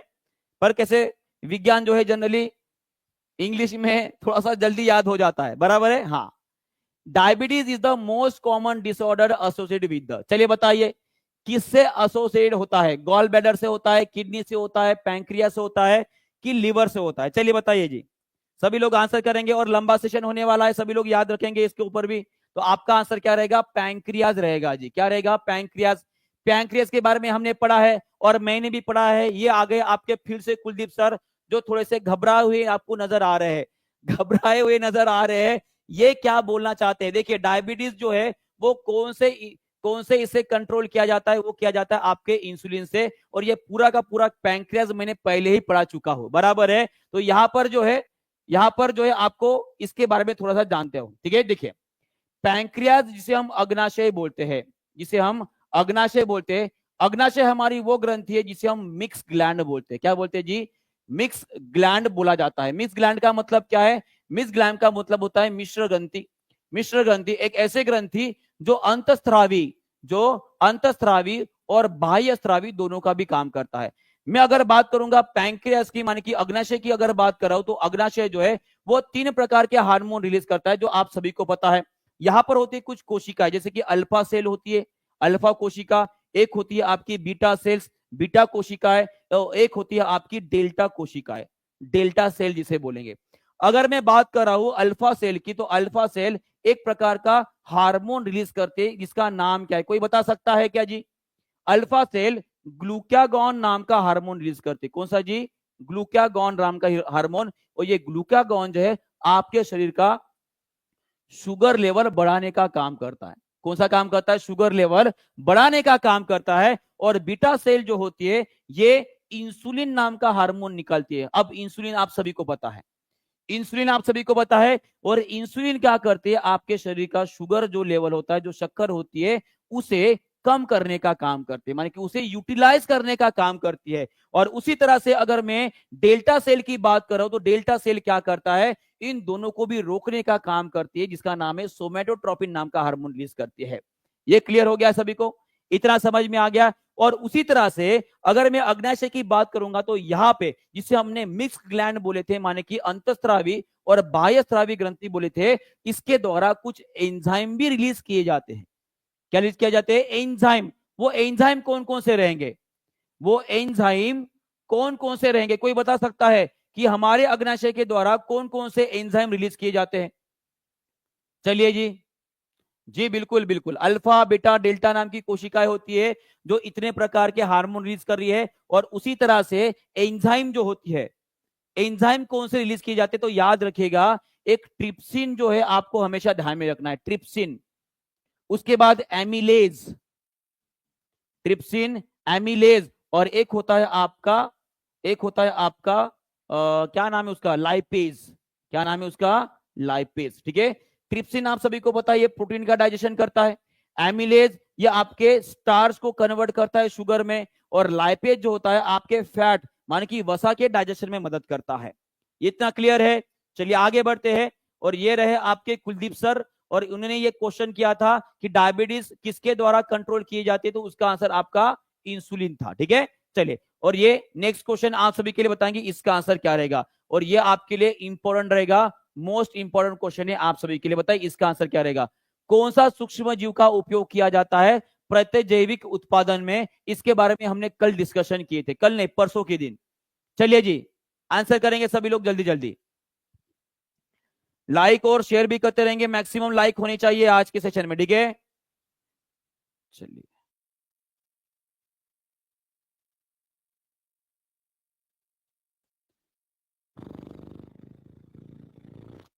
चलिए क्या आंसर रहेगा? East. Which micro organism is use for the production of antibiotic? Okay, Penicillium. क्या रहेगा? पेनिसिलियम। क्या रहेगा? पेनिसिलियम। बहुत बढ़िया, बहुत बढ़िया। ठीक है। उसके बाद राइजोबियम। राइजोबियम कहीं पे नाम सुना है क्या आपको? चलिए इसके बारे में बता देंगे। राइजोबियम क्या है जी? राइजोबियम क्या है? ये नाइट्रोजन फिक्सिंग बैक्टीरिया है। नाइट्रोजन फिक्सेशन करता है, ये आपको ध्यान रखना है। स्थिरीकरण करने का काम करता है, नाइट्रोजन स्थिरीकरण करने का काम करता है आपका कौन? राइजोबियम। उसी तरह से पेनिसिलियम क्या है जी? ये एक प्रकार की फंगस है, एक प्रकार की फंगस है, आपको पता है, कवक है। और सभी लोग मुझे बताएंगे कि ये पेनिसिलियम, जो पेनिसिलिन बताई गई थी, उसकी खोज किसने की थी, वो भी कमेंट बॉक्स में लिख देंगे। उसके बारे में मैं आपको नहीं बताऊंगा, सभी लोग कमेंट बॉक्स में लिख देंगे कि सबसे पहले पेनिसिलिन की खोज कौन से वैज्ञानिक ने की थी। चलिए नेक्स्ट क्वेश्चन की तरफ बढ़ते हैं। और ये रहे, चलिए आपको पूछ लिया और एनसीईआरटी का वो चार्ट भी लग गया। देखिए 1929 में अलेक्जेंडर फ्लेमिंग वो इंसान थे जिन्होंने बैक्टीरिया डिसीज के ऊपर काम करना शुरू किया था। और उसी दौरान एक ऐसी घटना हुई कि उनको देखने को मिला कि कुछ पेनिसिलियम नाम के जो presence of a mould prevented, mould का मतलब क्या होता है, वो एक प्रकार की जो है फंगस है, ठीक है, उसको बाजू में रख दिया। फिर क्या हुआ, दूसरे दिन जब आके उन्होंने देखा तो वहां पे कुछ बैक्टीरिया मरे हुए उनको नजर आए। तब जाके फिर उनके ऊपर उन्हें रिसर्च किया और खोज निकाला, किसकी, पेनिसिलिन की खोज हुई।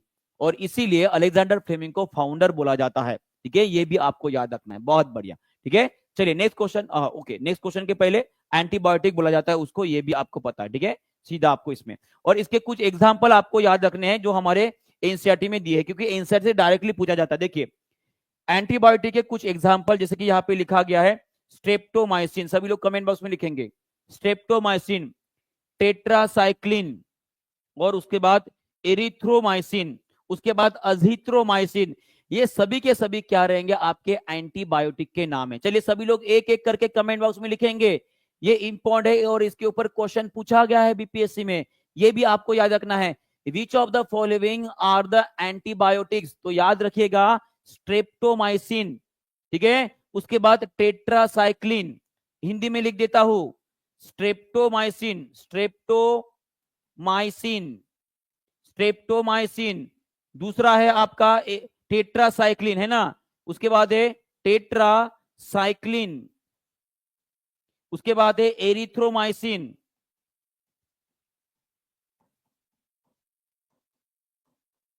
ठीक है, ये तीन आपको नाम याद रखने हैं, ठीक है, क्लियर हो गया यहाँ पे, ठीक है। चलिए आगे बढ़ते हैं। नेक्स्ट क्वेश्चन एसएससी सीजीएल 2016 में पूछा गया क्वेश्चन है, the antibiotic penicillin is obtain from the which of the following. एक तो एकदम इजी क्वेश्चन है, चलिए बताइए, उसी टाइप का क्वेश्चन है और उसी के ऊपर जनरली क्वेश्चन पूछे गए वेरियस एग्जामिनेशन में, ठीक है।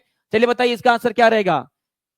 सिंथेटिक प्रोसेस किया जाता है, एक जीवाणु से प्राप्त होती है, देखते कितना लोग सही उत्तर करते हैं, बहुत बढ़िया, ये फंगस से प्राप्त होती है, कवक से प्राप्त होती है, बहुत बढ़िया। चलिए नेक्स्ट क्वेश्चन की तरफ बढ़ते हैं, इसका आंसर करेंगे which cell disorder in our body is responsible for the colour blindness.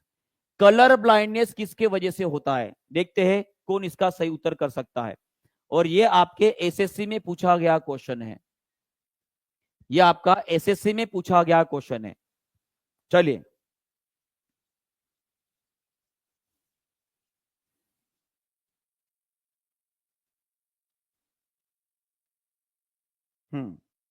चलिए आंसर करेंगे सभी लोग।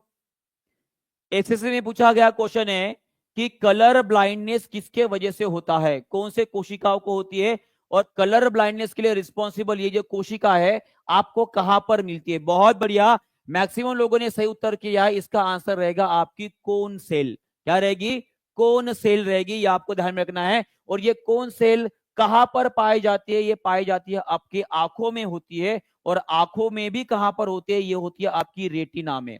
कहां पर होती है, रेटिना में होती है। ये आपको मैंने लास्ट टाइम पढ़ाया था, अगर आपको याद आ रहा है तो। मैंने क्या पढ़ाया था, मैं आपको एक बात बता देता हूं, ठीक है, मैंने आपको क्या बताया था। ओके ठीक है, यहां पर नेक्स्ट क्वेश्चन डायरेक्टली आ रहा है, तो मैंने आपको क्या बताया था, एक बार फिर से आपको याद करवा देता हूं। ये है आपका आंख, है ना, ये आपकी आंख, और ये आपका लेंस, ठीक है, ये आपका लेंस। और मैंने आपको बताया था कि यहाँ पे होती है हमारी रेटिना, ये यहाँ पे क्या है, आपकी रेटिना। और इस रेटिना के अंदर मैंने आपको बताया था कि दो प्रकार की कोशिकाएं होती है, एक होती है आपकी कोन सेल, कोन सेल जिसे हम शंकु कोशिकाएं बोले थे, शंकु कोशिकाएं, और दूसरा होता है आपका रॉड सेल। क्या होता है, रॉड सेल। अगर रॉड सेल को विटामिन ए अगर नहीं मिलता है तो उसके वजह से हो जाता है आपको रतौंधी हो जाता है। क्या हो जाता है, रतौंधी होता है। पर अगर यही शंकु कोशिकाएं डैमेज हो गई तो वो आपको कलर ब्लाइंडनेस हो जाता है, कलर ब्लाइंडनेस हो जाता है। रतौंधी को बोला जाता है नाइट ब्लाइंडनेस। क्या बोला जाता है, नाइट ब्लाइंडनेस बोला जाता है, माने कि रात को दिखना आपको बंद हो जाएगा। और उसी तरह से ये जो कोशिकाएं होती है शंकु कोशिकाएं, वो अगर डैमेज हो गई तो आपको कलर ब्लाइंडनेस हो जाएगा। और शंकु कोशिका को डैमेज के एक कारण यहां पर रहता है, वो रहता है आपका जेनेटिक रहता है। जेनेटिक माने कि आपके खानदान में अगर किसी को पहले से ही अगर कलर ब्लाइंडनेस का अगर डिसीज हुआ है तो ऑब्वियस है आने वाली संतति जो रहेगी उसको भी कलर ब्लाइंडनेस होने के चांसेस होते हैं, ये याद रहेगा। और उसी तरह से जहां पर अभी अब आंख निकाल ही ली है तो सभी लोग मुझे बताएंगे हमारी आंख में कौन सा लेंस होता है, हमारी आंख में कौन सा लेंस होता है, सभी लोग आंसर करेंगे।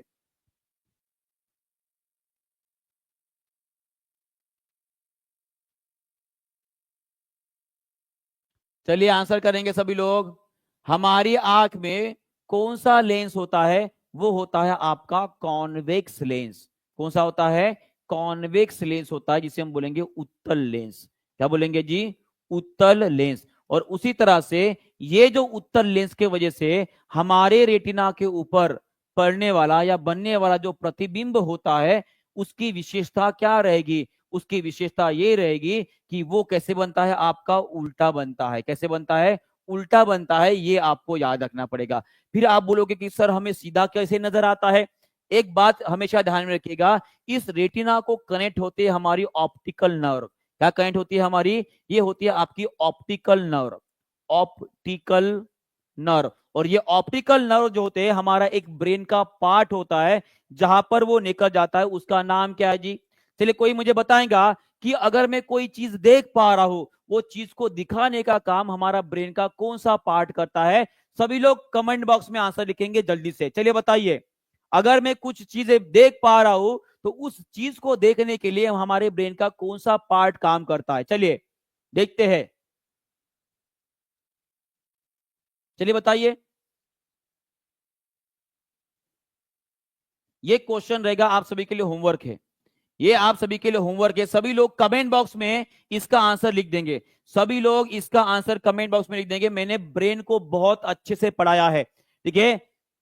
सेरेब्रम, मेडुला ऑब्लंगेटा, सेरेबेलम याद आ रहा है, मम्मी का बेलन, पप्पा डिसीजन मेकिंग, देखने का काम, और बहन क्या करती है, संवाद करने का काम करती है, बैलेंस रखने का काम करती है। याद आ रहा है कि नहीं याद आ रहा है, जिन्होंने अच्छे से पढ़ा है उनको बराबर याद रहेगा। तो आप सभी के लिए होमवर्क रहेगा कि मैं जो आंखों से देख पा रहा हूं उसमें ब्रेन का कौन सा पार्ट जो है रिस्पॉन्सिबल होता है, ठीक है। चलिए देखते हैं, नेक्स्ट क्वेश्चन की तरफ बढ़ते हैं। ये क्वेश्चन आप सभी के लिए बताइए इसका आंसर क्या रहने वाला है। Which type of pathogen causes the water borne disease hepatitis A. Most important disease है ये हेपेटाइटिस, क्योंकि ये बहुत खतरनाक है। चलिए बताइए इसका आंसर क्या रहेगा, जल्दी से जल्दी जल्दी आंसर करेंगे, आगे बढ़ते जाएंगे, लंबा सेशन हो। याद आ रहा है तेरा प्यार, ओके, प्यार करते रहो भाई साहब, और एक दिन वो छोड़ के चली जाएगी फिर ऐसा ही होता है, जब तक स्टेबिलिटी ना हो ना तब तक भूल जाओ, ठीक है। वही होता है, ठुकरा के मेरा प्यार इम्तिहान मेरा देखेगी, फिर वही गाना गाते बैठोगे। चलिए इसका आंसर क्या रहेगा, इसका आंसर रहेगा आपका ये वायरल डिसीज है, विषाणु से होने वाला डिसीज है। कैसा है, विषाणु जन्य रोग होता है। और आप सभी को मैंने बताया था और सभी लोग मुझे बताएंगे ये हेपेटाइटिस हमारे शरीर के कौन से अंग को इफेक्ट करता है, कौन से ऑर्गन को इफेक्ट करता है, इसका भी सभी लोग आंसर कर देंगे। और वो ऑर्गन कौन सा रहेगा, आपका लीवर रहेगा। क्या रहेगा, लीवर रहेगा। और हेपेटाइटिस जब होता है तो हमारा शरीर जो है वो पीला पड़ जाता है। पीला क्यों पड़ता है, क्योंकि हमारे शरीर में एक पिगमेंट की मात्रा बढ़ जाती है जिसका नाम क्या है, बिलीरुबिन। जिसका नाम क्या है जी, बिलीरुबिन। बिली ए बिली बिली बिली बिलीरुबिन नाम का पिगमेंट जो है हमारे शरीर में ज्यादा बढ़ जाता है, और उसकी मात्रा बढ़ने की वजह से आपका शरीर कैसे हो जाएगा, पीला हो जाएगा। कैसे हो जाएगा, पीला हो जाता है। और ये बिलीरुबिन नाम का पिगमेंट कौन बनाता है, आपका लीवर खुद बनाता है। क्या बनाता है, लीवर आपका खुद बना जाता है। और उसी तरह से आपको एक और टॉपिक बताना चाहूंगा कि हमारे पास कितने प्रकार के वायरस होते हैं हेपेटाइटिस के, याद रखिएगा। ये होता है हमारा hepatitis A, hepatitis B, C, D और ई। ये 5 प्रकार के वायरस है, ये 5 प्रकार के वायरस है। और ये पांचों प्रकार के वायरस के वजह से जो है हमें कौन सा डिसीज होता है, हमें होता है हिपेटाइटिस होता है, या जॉन्डिस जिसे बोलेंगे। क्या बोलेंगे, जॉन्डिस जिसे बोलेंगे। हिपेटाइटिस, हिपेटाइटिस भी बोल सकते हैं, बराबर है। और इसी का मतलब क्या है, सबसे आम तौर पर पाया जाने वाला डिसीज अगर कोई होगा हेपेटाइटिस तो हेपेटाइटिस ए। ये किसके वजह से होता है जी, ये किसके वजह से होता है, ये होता है फैलता किससे, ये पानी से फैलता है, पानी से फैलता है, सबसे ज्यादा पानी से फैलता है। उसके बाद प्रदूषित खाने से फैलता है, किससे फैलता है, प्रदूषित खाने से फैलता है, ये आपको याद रखना है। पर वही अगर यही आपका अगर मैं हेपेटाइटिस बी की बात कर रहा हूं तो हेपेटाइटिस बी जो है वो पानी पानी और खाना दोनों से भी फैलता है। साथ में जो इंजेक्शन होता है जिसे हम ब्लड ट्रांसफ्यूजन बोलते हैं, किसकी वजह से, blood blood transfusion. Blood transfusion का मतलब क्या होता है, कोई ऐसी घटना हो गई जहां पे आपको ब्लड की जरूरत पड़े और आपको बाहर से जब खून सप्लाई दियाना पड़ता है, आपको खून चढ़ाना पड़ता है, उस टाइम के अगर किसी व्यक्ति को पहले से ही अगर हेपेटाइटिस बी की अगर ये हो गई तो उसके वजह से जो है आपको भी हेपेटाइटिस बी हो जाता है, बराबर है। और उसी तरह से ये हेपेटाइटिस बी जो है वो सेक्सुअल कॉन्टेक्ट से भी फैलता है, जो लैंगिक संबंध किए जाते हैं उस टाइम पे भी हेपेटाइटिस बी फैलता है। और आपको बताना चाहूंगा कि हेपेटाइटिस ए और बी की हमारे पास वैक्सीन है, इन दोनों की भी वैक्सीन हमारे पास है, पर सी, डी और ई की वैक्सीन हमारे पास नहीं है। माने कि अभी भी ये नॉन क्यूरेबल डिसीज में ही गिना जाता है, ये आपको याद रखना है। ये क्लियर है, क्लियर है। चलिए आगे बढ़ते हैं। और ये रहा आपका लीवर जिसमें बिलिरुबिन बन रहा है। चलिए next question, virus that infect bacteria, ऐसा वायरस जो जीवाणु को बीमार कर दे। चलिए सिंपल सा आंसर है, सिंपल सा आंसर है सर, ये डी ट्रिपल एस बी के लिए भी है जी, बिल्कुल। हमारे भारत में होने वाले जितने भी एग्जामिनेशन है उन सभी एग्जामिनेशन के लिए कॉमन क्लास रहेगी, चाहे आप बीपीएससी की तैयारी कर रहे हो, चाहे आप सीटेट की तैयारी कर रहे हो, यूपीटेट की तैयारी कर रहे हो, डी ट्रिपल एस बी कर रहे हो, रीड की कर रहे हो, यूपीटेट की कर रहे हो, सुपरटेट की कर रहे हो, यूपीएससी पढ़ रहे हो, कुछ भी पढ़ रहे हो, सभी के लिए क्वेश्चन रहेंगे। बहुत बढ़िया। इसका आंसर क्या रहेगा, इसका आंसर रहेगा आपका बैक्टीरियोफेज। क्या रहेगा, बैक्टीरियोफेज रहेगा। और आपको बता दूं ये बैक्टीरियोफेज जो है वो मानव को हानिकारक नहीं होते हैं, ये मानव को हानिकारक हानिकारक नहीं होते हैं। ये बैक्टीरियोफेज जो है एक प्रकार के विषाणु होते हैं, विषाणु होते हैं और विषाणु होते हैं और ये केवल केवल बैक्टीरिया बैक्टीरिया माने कि जीवाणु को ही खाते हैं, माने कि क्या करते हैं, जीवाणु को ही खाते हैं और उसके ऊपर ही क्या करते हैं, अपना खुद का पोषण करते हैं। क्लियर है। चलिए आगे बढ़ते हैं। नेक्स्ट क्वेश्चन आप सभी के लिए बहुत ही सिंपल सा क्वेश्चन है।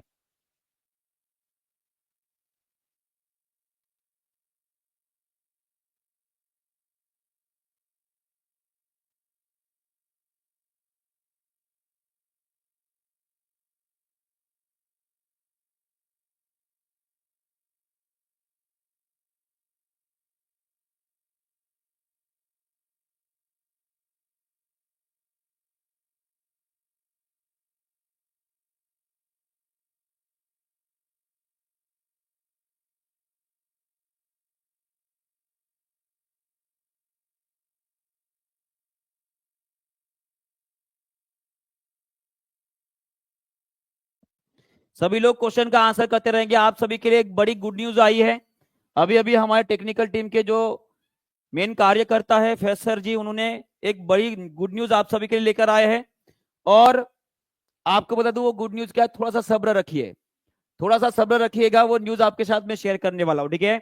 चलिए तब तक इस क्वेश्चन का सभी लोग आंसर कर देंगे कि हमारे दुनिया में हमारी जो वेस्टर्न कंट्रीज है माने कि पश्चिमी देश जो है उनमें सनशाइन सफर हो जाता है, माने कि जो बच्चे हैं उनको जनरली धूप वगैरह नहीं खाते हैं, धूप नहीं खा रहे तो ऑब्वियस उनके शरीर में क्या नहीं बनेगा, क्या नहीं बनेगा, विटामिन डी नहीं बनेगा। और विटामिन डी की कमी के कौन से डिसीज होता है जी, सिंपल सी बात है, रिकेट नाम का डिसीज होता है।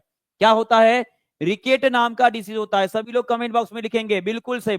अरे कहां से प्रोटीन आ गया, वो तो प्रोटीन सबसे ज्यादा खाते हैं, जो वेस्टर्न कंट्रीज वाले वो सबसे ज्यादा प्रोटीन खाते हैं, सुबह शाम दोपहर 3 टाइम उनके खाने में आपको नॉन वेजिटेरियन कोई ना कोई चीज नजर आएगी। और जैसे कि हमने पढ़ा है वेजिटेरियन वो होते नहीं है ना, क्लियर है। हाँ तो याद रखिएगा। उसी तरह से सभी लोग मुझे बताएंगे डर्मेटाइटिस ये नाम की डिसीज है, एक प्रकार की एलर्जी है। उसके बाद स्कर्वी, ये किसके विटामिन के कमी की वजह से होते हैं, और कौशी और कर ये इसके बारे में हमने कल पढ़े थे, कल नहीं परसों के दिन पढ़े थे।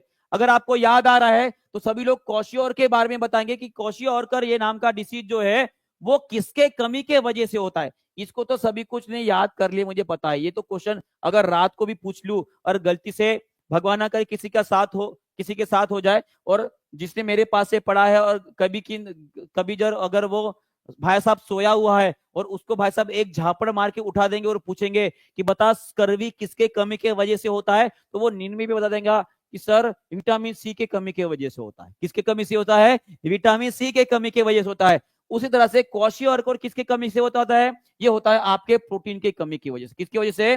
प्रोटीन की कमी की होने के वजह से। बराबर है। चलिए थोड़ा सा और देख लेते हैं। और ये आप देख पा रहे हो जब रिकेट हो जाता है तो इस प्रकार की आपकी हड्डियां झुक जाती है ना, इस तरह से हो जाता है। ये डर्माटाइटिस है, ठीक है। इस तरह से आपके हाथ के ऊपर जो है ऐसे लाल कलर के स्पॉट्स आ जाएंगे और ये आपका स्कर्वी हो गया। यहाँ पर आप देख पा रहे हो इसके मसूड़े जो है पूरे लाल लाल हो गए और वहां से खून निकलना शुरू हो जाता है। उसके बाद देखते हैं कि स्क्वाशियोर और मेरास्मस, ये दोनों भी जो है वो प्रोटीन डिफिशियंसी डिसीज है। इनको क्या बोला जाता है?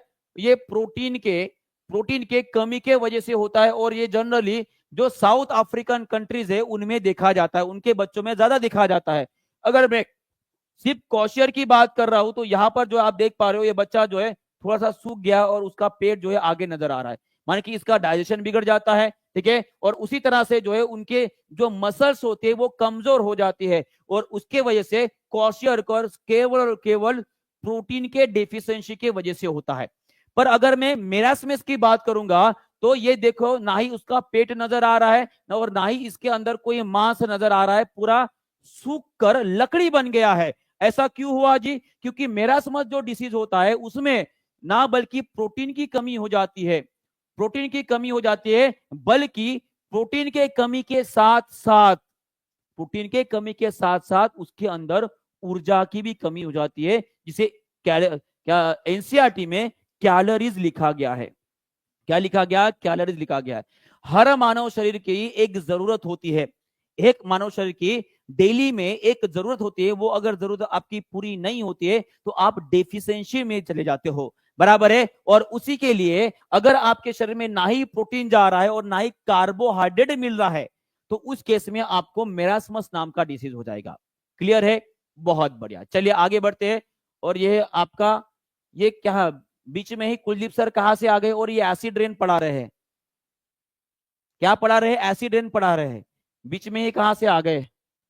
सर जी जाके सो जाओ, कल मिलते हैं, ठीक है। ओके। और हाँ, आपको मैंने बोली थी आपको गुड न्यूज बतानी है, तो गुड न्यूज ये है कि जो काजल मैम है आप सभी के लिए जो है एक बड़ा मैराथन लेने वाले हैं रीजनिंग का। क्या लेने वाले हैं? मैराथन लेने वाले हैं रीजनिंग का, जो शुरुआत हो जाएगी कल। कब है? सुबह 10 बजे से शुरू हो जाएगा। सुबह 10 बजे से शुरू हो जाएगा, ये आपको याद रखना है। और सभी लोग इसमें हिस्सा लेंगे और बहुत अच्छे से पढ़ेंगे कि इस क्लास में वो मैम क्या पढ़ाने वाले हैं। रीजनिंग बहुत जबरदस्त शानदार तरीके से पढ़ाते हैं मैडम, आप सभी को पता है। तो सभी लोग जो है वन शॉट में लगभग 3-4 घंटे का मैराथन रहेगा, पूरा का पूरा रीजनिंग खलास कर देंगे। क्लियर है? आएंगे ना? यहाँ पे कौन कौन आने वाला एक बार हाथ ऊपर कर देंगे। और जो आने वाला है आएगा, जो आने वाला है वो जरूर आएगा। क्लियर है? क्लियर है? बहुत बढ़िया। चलिए आगे बढ़ते हैं। और यूपीपीएससी 2024 में पूछा गया है, ये बहुत ही खतरनाक क्वेश्चन, देखने में ही इतना खतरनाक लग रहा है। देखो इसको पढ़ोगे, हाँ अभी समझ में आया कि वो कुलदीप सर बीच में कहां से आ गए थे। हाँ अभी समझ में आया है। ठीक है, अमित सर ने पहले ही स्लाइड डाल दी थी भाई साहब। ठीक है, हाँ चलिए बताइए इसका आंसर क्या रहेगा। यहाँ पे बोला गया है आपको असर्शन दिया गया है और रीजन दिया गया है। अभी अभी यूपीपीएससी में पूछा गया क्वेश्चन है, आपको दिखाई अगर नहीं दे रहा होगा तो उसको थोड़ा जूम करके जो आपको दिखाने की कोशिश करता हो। चलिए देखिए, हाँ ये देखो भाई बोल रहे हैं मैं फिर से वापस आ गया बोल रहे हैं आपने मुझे सोने को बोला था, मैं फिर से वापस आ गया। क्यों वापस आए? क्योंकि उनको पता है कि उन्होंने एसिड रेन के बारे में पढ़ाया है और एसिड रेन का क्वेश्चन अभी अभी यूपीपीएससी 2024 में पूछा गया है, तो बताने के लिए आ गया। ए भाई साहब क्या बोल रहे हो, मैं सोया नहीं हूं, मैं फिर से वापस आ गया हूं, मैंने ये क्वेश्चन पढ़ाया है, ठीक है। तो देखिए ये क्वेश्चन रहा, सभी लोग इस क्वेश्चन को अच्छे से पढ़ेंगे। अरे ठीक है, मुझे पता है आप आ गए हो, आपने पढ़ाया हुआ आ गया है, बच्चों को भी पता है। थोड़ा सा झूम करता हूं, झूम तो करने दो। हाँ चलिए पढ़ेंगे, क्वेश्चन को पढ़ेंगे और आंसर करेंगे। चलिए बताइए जी क्या रहेगा इसका उत्तर। अभिकथन दिया है और कारण दिया है। अभिकथन में ये बोलता है कि कार्बन डाइऑक्साइड, सल्फर डाइऑक्साइड और नाइट्रोजन ऑक्साइड जो होता है एक गैस वर्षा जल में हो जाती है और अम्लीय वर्षा उत्पन्न करती है। अम्लीय वर्षा इनके कारण होता है, ऐसे बोला गया है, ठीक है। तो अभिकथन आपका सही है। कारण ये बोल रहा है कि कार्बन डाइऑक्साइड, सल्फर डाइऑक्साइड और नाइट्रोजन के ऑक्साइड जैसी गैसों की उच्च सांद्रता के कारण वायुमंडलीय वायु प्रदूषित हो जाती है। ये भी सही है, ये भी आपका सही है। इसका मतलब क्या है, आपका असर्शन भी सही है और आपका कारण जो दिया गया है वो कारण भी सही रहेगा। और देखो उसके ऊपर आंसर भी आ गया, ठीक किया था मैंने, आंसर भी आ गया। ए और आर दोनों सही है और आर जो है उसकी सही व्याख्या भी कर रहा है, माने कि ऑप्शन नंबर बी जो है आपका सही रहेगा। क्या रहेगा, सही रहेगा। और इसीलिए कुलदीप सर जो है यहाँ पर आके आपको बता रहे थे कि ये मैंने पढ़ा है। देखिए कुलदीप सर ने क्या पढ़ा है एक बार देख लेते हैं, ठीक है। कुलदीप सर ये बोल रहे हैं कि जो बरसात का पानी होता है उसका पीएच कितना होता है, लगभग 5.6 होता है। कितना होता है, 5.6 होता है। क्यों होता है, क्योंकि आप सभी को पता है कि हवा में मौजूद जो कार्बन डाइऑक्साइड होता है ये पानी के साथ रिएक्ट करता है और क्या बनता है, आपका कार्बोनिक एसिड बनता है। क्या बनता है, कार्बोनिक एसिड बनता है। और इसी कार्बोनिक एसिड की वजह से जो बरसात का पानी होता है थोड़ा सा अम्लीय हो जाता है, जिसका पीएच 5.6 होता है। अगर मान लेते हैं कि उसी बरसात के पानी में मान लीजिए नाइट्रोजन ऑक्साइड और सल्फर डाइऑक्साइड अगर मिल जाते हैं तो उसके वजह से नाइट्रिक एसिड और सल्फ्यूरिक एसिड बन जाता है और इसी के वजह से ये जो पीएच मान है वो 5.6 के नीचे चला जाएगा। अब ये 5.6 के नीचे अगर आपका पीएच चला गया तो ऑब्वियसली उसे हम क्या बोलेंगे, एसिड रेन बोलेंगे। क्या बोलेंगे, एसिड रेन बोलेंगे। और सभी लोग मुझे कमेंट बॉक्स में आंसर लिखेंगे कि इस एसिड रेन के वजह से, ठीक है, कुलदीप सर ये बोल रहे हैं कि इसी एसिड रेन के वजह से, एसिड रेन के वजह से ताजमहल को, ताजमहल जो है हमारा, ठीक है, ताजमहल है उसके ऊपर एक प्रक्रिया होती और उसी में क्या हुआ, जो ताजमहल है वो पीला पड़ गया। ब्रश नहीं करोगे तो भी पीले पड़ जाएंगे दांत, कुलदीप सर को बता दो भाई साहब, ठीक है, ठीक से ब्रश नहीं करते हैं वो, ठीक है। हाँ ताजमहल पीला पड़ जाएगा और इसीलिए जो है, इसीलिए एसिड रेन को क्या बोला जाता है, मार्बल का कैंसर बोला जाता है। क्या बोला जाता है, मार्बल का कैंसर बोला जाता है। ये भी आपको ध्यान में रखना है, मार्बल का कैंसर क्या बोला जाता है, मार्बल का कैंसर। क्लियर है, क्लियर है। अगर ये बात निकल ही गई, दांत की बात निकल ही गई है तो सभी लोग मुझे ये कमेंट बॉक्स में आंसर करके बताएंगे कि एक बात मुझे बताओ, मान लीजिए कि कुलदीप सर ने जो है अच्छे से दातुन नहीं किए, अच्छे से दांत साफ नहीं किए तो ऑब्वियस है इनके दांत गिर जाएंगे और इनके दांतों में कीड़ा लग जाएगा। क्या लग जाएगा, दांतों में कीड़ा लग जाएगा। अगर दांतों में कीड़ा लग रहा है तो उस टाइम पे आपके मुंह का पीएच कितना होता है, कौन इसका आंसर करेगा। चलिए चलिए सभी लोग इसका आंसर करेंगे। कुलदीप सर के दांतों को कीड़ा लग गया है, ब्रश नहीं किए बराबर, बराबर है। तो एक बात मुझे बताइए, उसके उनके मुंह का पीएच मान कितना रहेगा जिसकी वजह से उनके दांतों को कीड़ा लग गया। बहुत बढ़िया, ये होता है लगभग 4.6 के नीचे होता है, 4.6 या 4.5 दोनों के बीच का रहेगा, ठीक है। 4.6 4.5 के बीच का रहता है। जी बिल्कुल सही बात बोले आपने, क्लियर है। चलिए कुलदीप सर समझ गए होंगे, कल से अच्छे से ब्रश करेंगे, ठीक है। चलिए नेक्स्ट क्वेश्चन सीडीएस 2012 में पूछा गया क्वेश्चन है, सीडीएस 2012 में पूछा गया क्वेश्चन है, इसका भी सभी लोग आंसर कर देंगे।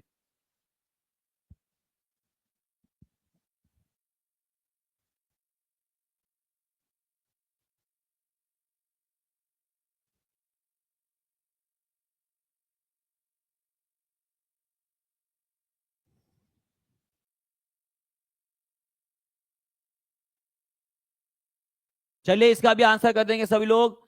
What is the isotope of carbon use in, अरे ये तो आपका एकदम इजी क्वेश्चन है, C14। क्या रहेगा, C14, ये आपका सही उत्तर रहेगा, बराबर है। चलिए आइसोटोप का मतलब क्या, कोई बता सकता है, आइसोटोप मतलब समस्थानिक का मतलब क्या होता है। चलिए सभी लोग मुझे बताएंगे समस्थानिकों में क्या समान होता है, क्या समान होता है। पहला ऑप्शन देता हूं आपको, इलेक्ट्रॉन की संख्या समान होती है, न्यूट्रॉन की संख्या समान होती है, प्रोटॉन की संख्या समान होती है, या चौथा option more than one of above, more than one of above. चलिए देखते हैं कौन इसका सही उत्तर कर पाता है। जी बहुत बढ़िया, C14, जी बिल्कुल सही बात बोले आप सभी ने, बहुत बढ़िया। क्या समान रहेगा, क्या समान रहेगा, बहुत बढ़िया, बहुत बढ़िया,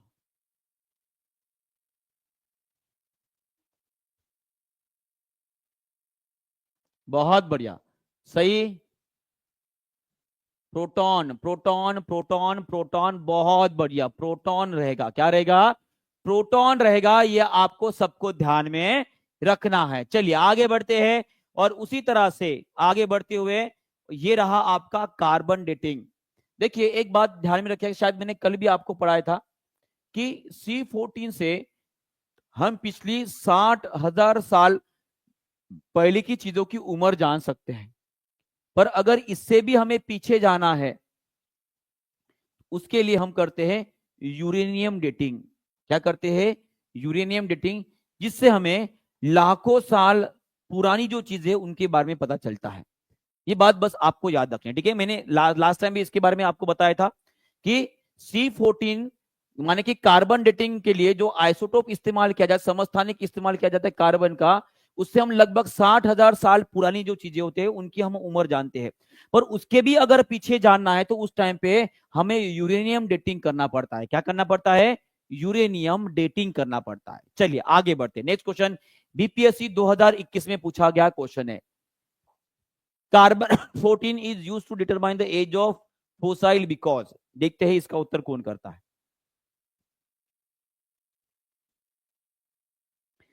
बस हो गया है, थोड़ी देर और, उसके बाद खत्म कर देंगे। बस 10-15 मिनट बाकी है, क्वेश्चन खत्म हो जाएंगे तो टेंशन नहीं रहेगा। चलिए बताइए, इसका आंसर कर देंगे सब लोग। इसका आंसर क्या रहने वाला है, fast. It is a stable isotope, it is a radio active, it is abundant in nature, it does not decay. चलिए इसका आंसर क्या रहेगा,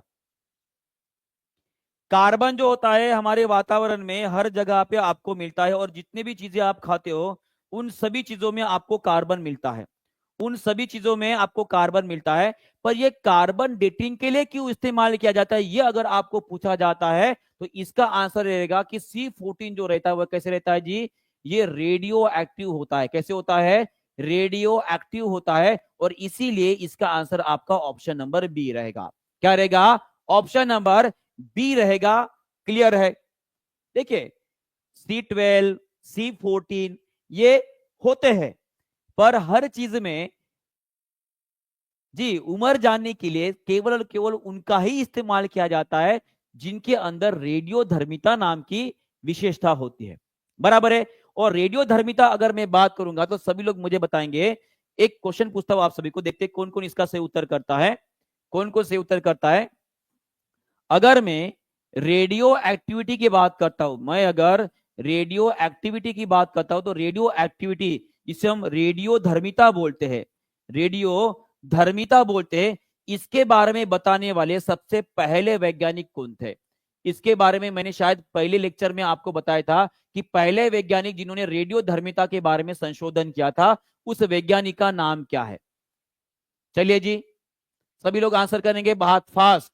चलिए, और उसी के बाद रेडियो एक्टिविटी के बारे में, रेडियो एक्टिविटी के बारे में बताने के बाद इस रेडियो एक्टिविटी में कौन से पदार्थ जो है बाहर निकलते हैं, इसका नाम क्या रहेगा, बेक्वेरियल, हेनरी बेक्वेरियल। याद आ रहा है, हेनरी बेक्वेरियल जो वैज्ञानिक थे, इन्होंने सबसे पहले वैज्ञानिक थे जिन्होंने रेडियो एक्टिविटी मानी कि रेडियो धर्मिता के बारे में बताया था। उसके बाद रेडियो एक्टिविटी जब होता है तो उसमें से अल्फा, बीटा और गामा नाम की किरणें बाहर निकलती है।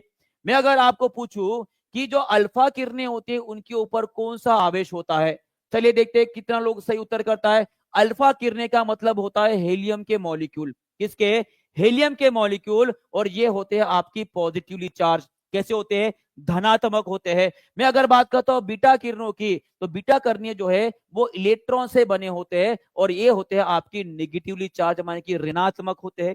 और उसी तरह से मैं अगर बात कर रहा हूं गामा किरणों की, तो गामा किरणें जो होते हैं उनके ऊपर कोई भी चार्ज नहीं होते हैं, माने कि ये आवेश इनके ऊपर होता है क्या जी, जी नहीं, इनके ऊपर कोई भी आवेश नहीं होता है।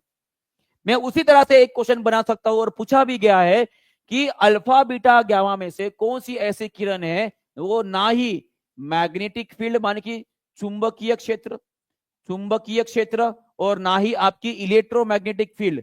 इलेक्ट्रोमैग्नेटिक फील्ड का मतलब क्या है? विद्युत चुंबकीय क्षेत्र जो होता है उसका उसके ऊपर कोई असर नहीं होता। इनका कौन से किरणों के ऊपर कोई असर नहीं होता? कोई असर नहीं होता है।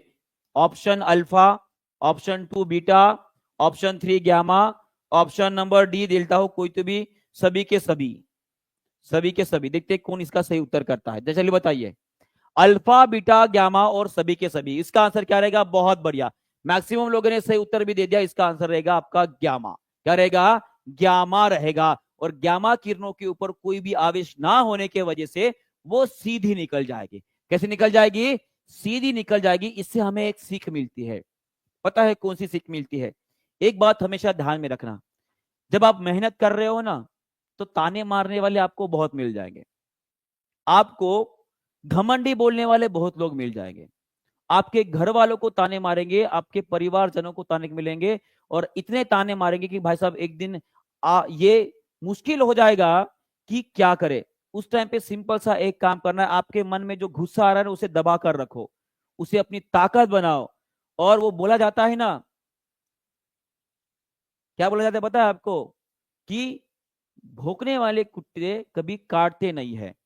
तो वही है, शेर को पता है कि उसकी ताकत क्या है, शेर को पता है उसकी ताकत क्या है, और शेर ताकत तभी दिखाता है जब मौका आता है, और वो ताकत आपको तभी दिखानी है जब मौका है। ये मौका है आपके पास, ये मौका है आपके पास, क्योंकि आप उम्र की उस पड़ाव में हो, आप उम्र की उस पड़ाव में है। अगर इस पड़ाव में आपने खुद के ऊपर और खुद के सब्र का इंतजाम जो है उसमें अगर पास हो गए तो आप वो शेर बनकर निकालोगे जिसकी एक नजर काफी होगी आगे वाले को झुकाने के लिए। याद रखिएगा ये बात मेरी, देखिए ये बात जो है आपकी तकदीर बदल जाएगी। क्योंकि आपके मन में घुसा है, मुझे पता है, कोई ना कोई आपको बोलता होगा, आपके रिलेशन में कोई ना कोई होगा, कितने साल हो गए, कितने साल से पढ़ाई कर रहे हो, अरे अभी तो जॉब करो, शर्म नहीं आती है, माँ बाप के टुकड़े पे पलते हो। गुस्सा कैसे आता है कि ऐसे आता है ना गुस्सा, गुस्से को दबा के रखो, गुस्से को दबा के रखो, इसे अपनी ताकत बनाओ। जब कभी भी आपको नींद आए और जिस टाइम पे आपको ऐसा लगे कि अभी मेरी पढ़ाई मन करने की इच्छा नहीं हो रही है, तो उस टाइम पे उस बातों को याद करना, भाई साहब आपके अंदर की आग भड़क जाएगी। याद रखिएगा, ठीक है। चलिए आगे बढ़ते हैं। नेक्स्ट क्वेश्चन एसएससी सीजीएल 2019 में पूछा गया क्वेश्चन है, और मैं जो बातें आपको बोलता हूं ना भाई साहब, वो एक्सपीरियंस वाली बातें हैं, है ना, एक्सपीरियंस वाली बातें बता रहा हूं। मुझे पता है वो गुस्सा एक आग, एक ज्वालामुखी में जब परिवर्तित हो जाएगा ना, तो मेहनत करने से क्या कोई भी आपको रोक नहीं पाएगा, भूख प्यास सब भूल जाओगे। एक ही आपको नजर, वो लक्ष्य जो है, जो बुल्स आए बोलते हैं ना, अर्जुन को जिस तरह से उस पेड़ के ऊपर का केवल और केवल वो पंछी नजर आ रहा था, चिड़िया नजर आई थी, उसी तरह से आपको केवल केवल वो आपका लक्ष्य नजर आना चाहिए, ठीक है। याद रखिएगा, isotopes of an element differ in their. चलिए बताइए, आइसोटोप्स में जो है उनके डिफरेंस किस में होते हैं? एटॉमिक मास में रहेगा। क्या रहेगा? एटॉमिक मास में रहेगा। बहुत बढ़िया, क्लियर है। सभी लोग मुझे बताएंगे कि अगर मैं एटॉमिक मास की बात कर रहा हूं तो एटॉमिक मास कैसे निकाला जाता है? याद रखिएगा, प्रोटॉन प्लस न्यूट्रॉन किए जाते हैं। क्या किए जाते हैं? प्रोटॉन प्लस न्यूट्रॉन को ऐड किया जाता है, बराबर है। चलिए आगे बढ़ते हैं। Next question, what is common along the isotopes of an element? Common क्या रहेगा? एकदम इजी क्वेश्चन है, चलिए बताइए। और ये सभी के सभी क्वेश्चन एसएससी आरआरबी में पूछे गए क्वेश्चन है, ठीक है, याद रखिएगा। बहुत बढ़िया। और एसएससी में सबसे ज्यादा क्वेश्चन केमिस्ट्री के रहते हैं, पीरियोडिक टेबल, उसी तरह एटॉमिक नंबर, एटॉमिक मास, इससे पूछे जाते हैं, ये भी आपको पता रहेगा, बराबर है ना। चलिए इसका भी आंसर कर देंगे सब लोग। इसका आंसर क्या रहेगा? फास्ट। चलिए, what is common along the isotope of an element? Simple सी बात है, उनका एटॉमिक नंबर क्या रहेगा? समान रहेगा। एग्जांपल के तौर पे आपको मैंने बहुत बार बताया, किसके बारे में पढ़े हमने? हमने पढ़े हैं हाइड्रोजन के आइसोटोप्स के बारे में। और अक्सर हाइड्रोजन के आइसोटोप्स के बारे में पूछा जाता है। ये पहला आइसोटोप जिसका नाम प्रोटियम था। क्या था? प्रोटियम था। सभी लोग मुझे बताएंगे इसमें नंबर ऑफ प्रोटॉन कितने हैं और इसमें नंबर ऑफ न्यूट्रॉन कितने होते हैं। सेकंड आंसर सेकंड था आपका ड्यूटेरियम। कौन सा था आपका? ड्यूटेरियम था। सभी लोग मुझे बताएंगे कि इस ड्यूटेरियम के अंदर जो है कितने नंबर ऑफ प्रोटॉन कितने नंबर ऑफ न्यूट्रॉन होते हैं। तीसरा आइसोटोप था जिसका नाम था आपका ट्रिटियम। तीसरे का नाम क्या था? तीसरे का नाम था आपका ट्रिटियम। ट्रिटियम बराबर है। सभी लोग मुझे बताएंगे कि इसके अंदर नंबर ऑफ प्रोटॉन और नंबर ऑफ न्यूट्रॉन कितने रहेंगे। फास्ट, बहुत बढ़िया। अगर मैं प्रोटियम की बात करूं तो इसमें एक प्रोटॉन रहेगा, 0 न्यूट्रॉन रहेंगे, बराबर है। मैं अगर ड्यूटेरियम की बात करा तो इसके अंदर एक प्रोटॉन और एक न्यूट्रॉन रहेगा। मैं अगर ट्रिटियम की बात कर रहा हूं तो इसके अंदर एक प्रोटॉन और कितने न्यूट्रॉन रहेंगे जी? 2 न्यूट्रॉन रहेंगे, बराबर है। मैं सभी की अभी क्या करते हैं, अभी एक काम करते हैं, सभी का जो है एटॉमिक नंबर फाइंड करते हैं। एटॉमिक नंबर और सभी का हम एटॉमिक वेट माने कि मास फाइंड करते हैं, माने कि इसे बोलेंगे हम परमाणु परमाणु संख्या, है ना, परमाणु संख्या। और इसे बोलेंगे हम परमाणु द्रव्यमान। चलिए सभी लोग मुझे बताएंगे प्रोटियम का एटॉमिक नंबर कितना रहेगा? 1 रहेगा, क्योंकि प्रोटॉन की संख्या कितनी है? 1 है। मैं अगर एटॉमिक वाट माने कि द्रव्यमान की बात कर रहा हूं तो यहाँ पे न्यूट्रॉन कितने हैं? 0 है। तो ऑब्वियस है प्रोटॉन प्लस न्यूट्रॉन करेंगे तो कितना आएगा? 1 ही आएगा। मैं अगर ड्यूटेरियम की एटॉमिक नंबर की बात कर रहा हूं तो प्रोटॉन की संख्या कितनी? 1 है। तो न्यूट्रॉन की संख्या 1, मतलब ये एटॉमिक वेट इसका 2 हो जाएगा। इसका भी जो एटॉमिक नंबर है वो 1, और एटॉमिक मास निकालोगे तो 1 + 2 करना पड़ेगा, माने कि ये आ जाएगा आपका 3 आ जाएगा। कितना आ जाएगा? 3 आ जाएगा। क्लियर है? ये समझ में आ गया। और उसी तरह से भारी पानी, है ना, हेवी वाटर में कौन सा आइसोटोप पाया जाता है? सभी लोग कमेंट बॉक्स में लिखेंगे। सभी लोग कमेंट बॉक्स में लिखेंगे जो भारी पानी होता है, जिसे हम हेवी वाटर बोलते हैं, जो कि एक मध्यक के रूप में, मंदक के रूप में जो है जो न्यूक्लियर पावर प्लांट होते हैं उसमें इस्तेमाल किया जाता है न्यूट्रॉन की जो काइनेटिक ऊर्जा माने की गतिज ऊर्जा उसे एब्सॉर्ब करने के लिए। तो जो भारी पानी होता है, बहुत बढ़िया, भारी पानी में आपको ड्यूटेरियम मिलेगा। क्या मिलेगा? D2O, बराबर है। और उसी तरह से एक और बात मुझे बताएंगे कि जो हाइड्रोजन के आइसोटोप्स होते हैं उसमें से जो रेडियो एक्टिव आइसोटोप होता है वो कौन सा होता है? वो होता है आपका ट्रिटियम होता है। ये आपका रेडियो एक्टिव रहेगा। कैसे रहेगा? रेडियो एक्टिव रहेगा। क्लियर है? ठीक है। उसी तरह से आप सभी को एक बार फिर से बताना चाहूंगा कि कल जो है